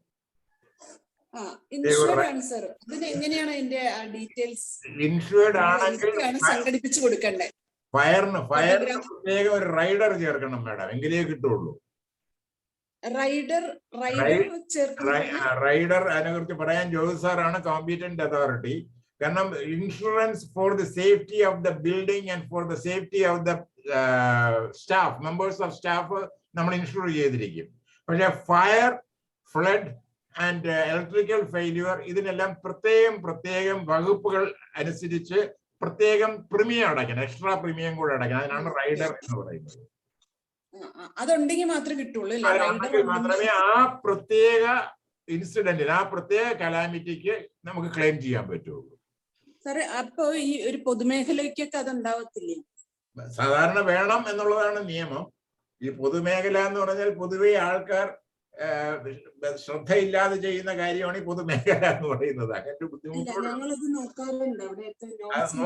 നോക്കണം. ഇല്ല എങ്കിൽ ഒരിക്കലെങ്കിലും ഇങ്ങനെ ഫയർ ഡിസാസ്റ്റർ ഉണ്ടായിട്ടുണ്ടെങ്കിൽ ആ റൈഡർ ചേർക്കാനായിട്ട് നമ്മൾ ശ്രമിക്കണം. റൈഡർ എന്നാണ് അതിന് പറയാറുള്ളത്. ഈ ഫാക്ടറി ലൈസൻസ് അങ്ങനത്തെ കാര്യങ്ങളൊക്കെ ലീഗൽ റിക്വയർമെന്റ്സ് ഒക്കെ മെറ്റ് ചെയ്യുന്നുണ്ട്. ഞങ്ങൾ ISO പ്രകാരം നോക്കും. അപ്പൊ എല്ലാം മെറ്റ് ഉണ്ട്. അതിൽ ഇത് വരുമോന്ന് എനിക്കറിയില്ല. അതുകൂടെ നോക്കണം. അത് IRDA insurance regulatory authority stipulate ചെയ്തിട്ടുള്ളതാണ്. അങ്ങനെ ചേർക്കണം. അതെ. അതുപോലെ വേറെ ഓരോ പ്രോപ്പർട്ടിയുടെയും വാല്യൂസ് ഇൻഷുർ ചെയ്യുമ്പം അതിനകത്ത് കൊടുക്കണം. ഒരു ഫർണിച്ചറിന് ഇത്ര രൂപ. കാര്യം അത് പിന്നീട് 1000 രൂപയ്ക്ക് പകരം 2000 രൂപ ഒക്കത്തില്ല. അപ്പൊ അങ്ങനെയുള്ള ആ കോസ്റ്റ് കൂടെ കൊടുക്കണം ആ റൈഡറില് എന്നാണ് തോന്നുന്നത്.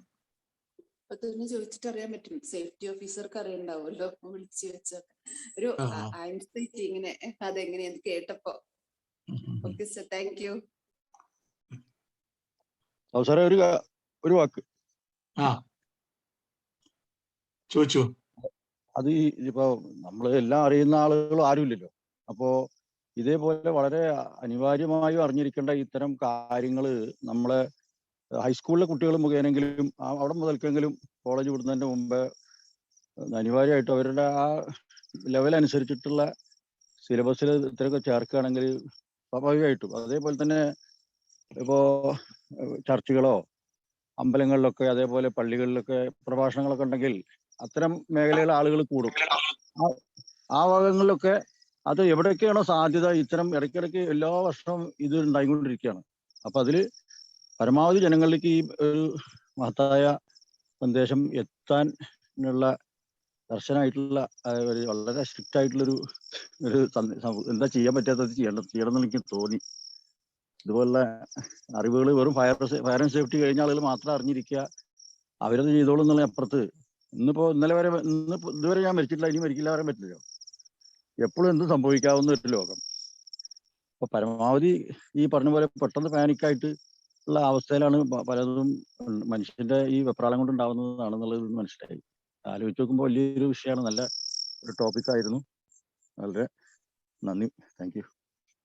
സാർ പറഞ്ഞതിനോട് ഞാൻ ഒന്ന് ആഡ് ചെയ്യാനായിട്ട് ഉദ്ദേശിക്കുന്നത്, ഞങ്ങൾ ഈ ബാംഗ്ലൂരിലെ ഇവിടെ ഒരു റാലി നടത്തി വോളണ്ടിയർ, ബേസിക്കലി സിവിൽ ഡിഫൻസ് വാർഡെന്ന് ഞാൻ പറഞ്ഞല്ലോ.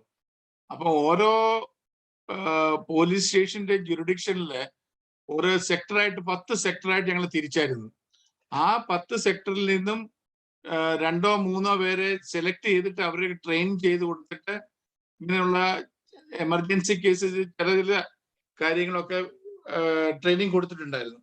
അതുകൊണ്ട് എന്തെങ്കിലും ആവശ്യം ഉണ്ടെങ്കിൽ അവർക്ക് കൊടുക്കാൻ പറ്റും. അങ്ങനെ ഒരെണ്ണം ഇവിടെ ബാംഗ്ലൂരിൽ നടത്തിയിട്ടുണ്ട്. അതുപോലെ എല്ലാ ഡിസ്ട്രിക്റ്റിലും എല്ലായിടത്തും ഉണ്ടെന്നാണ് ഞാൻ ഉദ്ദേശിക്കുന്നത്, ഞാൻ വിചാരിക്കുന്നത്. പ്രത്യേകിച്ച് കേരളത്തിൽ കാണും, കേരളത്തിലുണ്ടെന്ന് ഞാൻ കണ്ടിട്ടുണ്ട്. ചിലരൊക്കെ യൂണിഫോം ഒക്കെ ഇട്ടുണ്ട് നിൽക്കുന്ന ഞാൻ കണ്ടിട്ടുണ്ട്. പക്ഷെ ഒരു പ്രത്യേക പെർമനന്റ് ആയിട്ട് ഒരു ഡ്രസ് ഇല്ലാത്തതുകൊണ്ട് ആളുകൾക്ക് അറിയത്തില്ല ഇവരൊരു സിവിൽ ഡിഫൻസ് ആണെന്നുള്ളത്.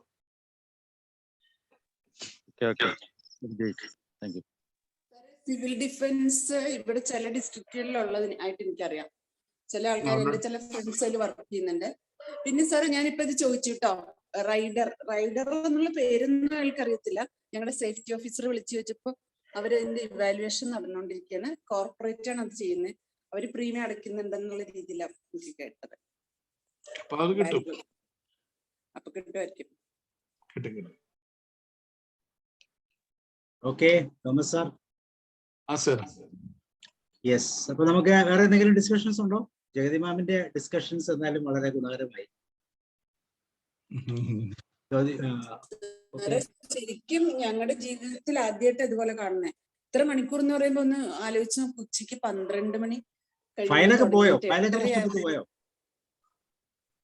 ഫയലുകളല്ല, പിന്നെ ഇതാണ് സ്മാർട്ട് മീറ്റർ ഇല്ലേ, അത് സ്മാർട്ട് മീറ്ററും പിന്നെ MLLN എന്ന് പറയുന്ന ഒരു എക്യുപ്മെന്റ്. ഈ 2 സാധനമാണ് അതിന്റെ അകത്ത് മെയിൻ ആയിട്ടുണ്ടായിരുന്നത്. മാനേജ്ഡ് ലീസ്ഡ് ലൈൻ നെറ്റ്വർക്ക് സാറിന് അറിയാലോ സാർ, അതിന്റെ കുറെ മോഡംസ് ഉണ്ടായിരുന്നു. അത് നമുക്ക് പുറത്തുനിന്ന് വാങ്ങാനായിട്ട് കിട്ടൂല. ഇനി അൽക്കാറ്റിന്റെയാണ് അത് ഞങ്ങൾക്ക് ഏറ്റവും വലിയ ലോസ്. സാറേ മാനേജ്ഡ് ലീസ്ഡ് ലൈൻ നെറ്റ്വർക്ക് ആണ് നമ്മുടെ എല്ലാ ATM അങ്ങനെ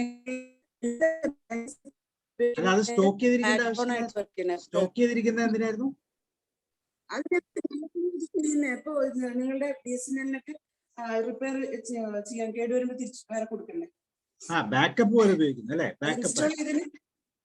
ഇൻസ്റ്റാൾ ചെയ്ത സാധനങ്ങൾ ഞങ്ങൾ ഇൻസ്റ്റാൾ ചെയ്തിട്ടുണ്ട്. അപ്പൊ അവിടെ നിന്നൊക്കെ AMC ഒക്കെ ഉണ്ടല്ലോ, തിരിച്ചു കേടുവരുമ്പോ കൊടുക്കണമല്ലോ മോഡം. പിന്നെ അതിന്റെ കുറെ സാധനങ്ങൾ, അതിന്റെ കുറെ സാധനങ്ങൾ. Managed leased line network MLLN. Madam, എന്റെ പേഴ്സണൽ എക്സ്പീരിയൻസില് ഈ ഫയർ നടക്കുന്നതിൽ 80% ഇലക്ട്രീഷ്യന്റെ കുറ്റമാണെന്ന് ഞാൻ പറയത്തുള്ളൂ. കാര്യം എന്തെന്ന് പറഞ്ഞാൽ 2 വയർ കണക്ഷൻ ചെയ്യുന്നിടത്ത് ഇൻസുലേഷൻ ടേപ്പ് എടുത്തില്ല, അവർ ഓപ്പൺ ആയിട്ട് അങ്ങ് വിടും, ഷോർട്ട് സർക്യൂട്ട് ഉണ്ടായി ഫയർ ഉണ്ടാകുന്നു. ഒരു മാക്സിമം കേസസ് എങ്ങനെയാണ് ഉണ്ടായിട്ടുള്ളത്? സാറേ പലപ്പോഴും പ്ലാസ്റ്റിക് കൊണ്ട് ചുറ്റി വെക്കുന്നതാണ്. പ്ലാസ്റ്റിക് കൊണ്ട് ചുറ്റി വയ്ക്കും. അതൊക്കെ ഹസാർഡസ് മാറും. സാർ ഇവിടെ ഇപ്പൊ പറഞ്ഞു വരുന്നത് അങ്ങനെയാണെങ്കിലും അവിടെ ആ ഭാഗത്തേക്ക് ഒന്നും ഒരു ലൈറ്റ് പോലും കത്തിക്കോ അങ്ങനെ ഒന്നും ചെയ്തിട്ടില്ല. ഒന്നും ചെയ്യാത്ത ഒരു സ്ഥലത്താണ്. കണക്ഷനൊക്കെ ഉണ്ട് അവിടെ, പക്ഷെ ഇലക്ട്രിക്കൽ തന്നെയാണെന്നാ പറയുന്നത്. അല്ലാതെ നമുക്ക് അറിയില്ല, എപ്പോഴും അറിഞ്ഞിട്ടില്ല. എങ്ങനെയാ സത്യാവസ്ഥ അറിഞ്ഞിട്ടില്ല. ഇലക്ട്രിക്കൽ എന്നാണ് പറയുന്നത്.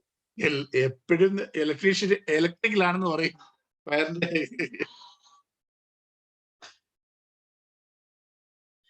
ഓക്കെ, അപ്പൊ നമുക്കിന്ന് മൈൻഡപ്പ് ചെയ്താലോ എന്നാൽ? ശരി സാർ. ഓക്കെ, അപ്പൊ thank you very much Thomas sir. വളരെ പുതിയൊരു സബ്ജക്റ്റ് ആണ്, പക്ഷെ നമ്മൾ എപ്പോഴും അത് മനസ്സിലാക്കിയിരിക്കേണ്ടതാണ്. പക്ഷെ എല്ലാം കഴിഞ്ഞിട്ടായിരിക്കും നമ്മൾ ഈ സ്ഥലങ്ങളിലൊക്കെ എത്തുന്നത് എന്നുള്ളതാണ് പലപ്പോഴും സംഭവിക്കുന്നത്. അപ്പൊ താങ്ക് യു വെരി മച്ച് എല്ലാവർക്കും. വേദിക് മാത്തമാറ്റിക്സിലല്ലേ? ഉണ്ട്, ഞാൻ വരും. നാളത്തെ ദിവസം നമുക്ക് പാലിയേറ്റീവ് കെയറുമായിട്ട് ബന്ധപ്പെട്ട ഒരു ക്ലാസ് ആണ്. ഒരു ഇൻട്രൊഡക്ഷൻ ടു പാലിയേറ്റീവ് കെയർ, എങ്ങനെയാണ് പാലിയേറ്റീവ് കെയർ ചെയ്യേണ്ടത് എന്നുള്ളതിന്റെ ഒരു ക്ലാസ് ആണ്. ക്ലാസ് എടുക്കുന്നത് ഒരു സീനിയർ പാലിയേറ്റീവ് കൺസൾട്ടന്റ് ആണ്. അദ്ദേഹത്തിന്റെ പേര് വിജയബിന്ദു സാറിന്റെ ഫ്രണ്ടാണ്, ബിജു രാഘവൻ. രാജഗിരി ഹോസ്പിറ്റലിലെ സീനിയർ കൺസൾട്ടന്റ് ആണ് പാലിയേറ്റീവ് മെഡിസിന്റെ. അപ്പൊ ഡോക്ടർ ആയിരിക്കും നാളെ ക്ലാസ് നമുക്ക് എടുക്കുന്നത്. അത് നാളെ കാണാം. ജഗതി മാം എന്താ ചോദിച്ചല്ലോ? വേദിക് മാത്തമാറ്റിക്സ് അതെന്താണ് സംഭവം? വേദിക് മാത്തമാറ്റിക്സ് എന്ന് വെച്ചാൽ വളരെ ഫാസ്റ്റ് ആയിട്ട് കാൽക്കുലേഷൻ ചെയ്യാൻ പറ്റുന്ന വളരെ ഇഫക്റ്റീവ് ആയിട്ടുള്ള ഒരു ടൂളാണ്. ഞങ്ങളൊക്കെ അത് പഠിച്ചുകൊണ്ടിരിക്കുകയാണ്. മാം താല്പര്യം ഉണ്ടെങ്കിൽ നമ്പർ തരാം, ഞങ്ങൾ പഠിപ്പിക്കാം ഓൺലൈനിൽ. അത് വടകരയിലുള്ള ഒരു സാറാണ്, സഹദേവൻ എന്ന് പറഞ്ഞ സാറാണ് എടുക്കുന്നത്. നമ്മളെ ഫ്രീ ഒന്നുമല്ല, 30 ദിവസം 1000 രൂപ. 30 ദിവസം 1000 രൂപ അല്ലെ? അത് ഏത് സമയത്താ? വൈകുന്നേരമാണ്. ഇപ്പൊ ഞങ്ങളുടെ ക്ലാസ് വൈകുന്നേരം 9 to 10:30 ആണ്. രാവിലെ മോർണിംഗ് ക്ലാസ് ഉണ്ട്. അടുത്ത ബാച്ച് ഓൾറെഡി ബാച്ച് തുടങ്ങി കാണും. അടുത്ത ബാച്ചിൽ വേണമെങ്കിൽ സ്റ്റാർട്ട് ചെയ്യാം, കുഴപ്പമില്ല. നല്ലതാണ്. മാത്തമാറ്റിക്സ് ആണ്, വളരെ രസകരമായി എങ്ങനെ കണക്ക് കൂട്ടാം, ഗുണിക്കാം, ഹരിക്കാം, ഡിവൈഡ് ചെയ്യാം, മൈനസ്. മുമ്പ് സാർ ഇവിടെ ഇത് തന്നായിരുന്നു ഒരു പ്രസന്റേഷൻ. ഇവിടെ ഒരു പ്രസന്റേഷൻ ഞാൻ മാഡത്തിന് അയച്ചു തരാം. പ്രസന്റേഷൻ അയച്ചു അതൊന്ന് തരൂ സാറേ, അപ്പൊ നമുക്ക് ഇൻട്രസ്റ്റ് ഉണ്ടോ നോക്കാം. പിന്നെ ഞങ്ങളൊക്കെ പഠിപ്പിക്കാൻ തുടങ്ങും, തോമസ് സാറൊക്കെ പഠിപ്പിക്കാൻ തുടങ്ങും. എനിക്ക് 9 to 10:30 എന്ന് പറയുമ്പോൾ ഒട്ടും കൺവീനിയന്റ് അല്ല. എനിക്ക് ഉറങ്ങണം. അല്ലെങ്കിൽ മോർണിംഗ് ടൈം ഉണ്ട്, 6 to 7 6 to 7 ഉണ്ട്. ഈ പകൽ സമയം മുഴുവൻ സാർ ഫ്രീ ആണ്. പക്ഷെ ബാച്ച് വേണം, നമുക്ക് ശരിയാക്കാം. അടുത്ത ബാച്ച് നമ്മൾ അനൗൺസ് ചെയ്യുമ്പോൾ നമുക്ക് ഒന്നും കൂടെ കയറാം. ഒരു കയറ്റത്തിലൊന്നും മനസ്സിലാക്കാം. സാർ ഒന്ന് അയച്ചു തരണേ, സാർ എടുത്തിട്ടുള്ള. തീർച്ചയായും. Thank you. Okay, once again Thomas sir, thank you. Thank you so much. വലിയൊരു ഹെൽപ്പാണ് ചെയ്തത്. അൻസാരി സാർ ഇല്ല എന്ന് പറഞ്ഞപ്പം സാറിന്റെ ഹെൽപ്പ് വളരെ വിലയേറിയതായിരുന്നു. കാരണം ഞാൻ അതുപോലെ തിരക്കിലായി ഇപ്പൊ വൈകുന്നേരം 2 ക്ലാസ്സുകളൊക്കെ ഒരേപോലെ 3 അങ്ങ് ഒന്നിച്ചാ. തന്നെയല്ല, ഞാൻ ഇന്നലെ ക്ലാസ് എടുത്തുകൊണ്ട് ഇന്ന് ഞാൻ വീണ്ടും ക്ലാസ് എടുക്കണമോ എന്ന് വിചാരിച്ചു. അപ്പം അത് തന്നെയല്ല, വിചാരബിന്ദു സാർ പറഞ്ഞനുസരിച്ച് നാളത്തെ വിചാരബിന്ദു സാർ നാളെ ഡോക്ടറിനെ ഇൻട്രൊഡ്യൂസ് ചെയ്യണം കേട്ടോ. ഡീറ്റെയിൽസ് ഒക്കെ അയച്ചു തരാം. കേൾക്കുന്നില്ല സാർ? വിചാരബിന്ദു സാർ എവിടെയാ വീട്? ഞാൻ ട്രിവാൻഡ്രത്താണ് സാർ. ട്രിവാൻഡ്രത്താണല്ലേ? ബാംഗ്ലൂരിൽ എനിക്ക് ആസ്ഥാനം ഉണ്ട്. എവിടെയാ സാറ്? ഒന്ന് CV രാമൻ നഗറിൽ എനിക്കൊരു ഫ്ലാറ്റ്. Okay okay. പിന്നെ എന്റെ മകൻ ഇളയങ്ക എയർഫോഴ്സ് സ്റ്റേഷന്റെ എയർഫോഴ്സ് സ്റ്റേഷനില് he was officer commanding there. Okay okay. അത് കുറെ കാലം മുമ്പാണ്. ഇവിടെ ബാംഗ്ലൂർ വരുമ്പോ പറ, കാണാം. തീർച്ചയായിട്ടും. എവിടെയാണ്? ഞാൻ കവനഗള്ളിയില്ലേ, മനസ്സവാടി. ഓക്കെ, അപ്പൊ താങ്ക് യു. നമുക്ക് നാളെ പാലിയേറ്റീവ് കെയറിന്റെ ശുശ്രൂഷകളെ കുറിച്ചും കൂടെ നമുക്ക് മനസ്സിലാക്കാം. Okay, thank you. Okay sir. Thank you sir.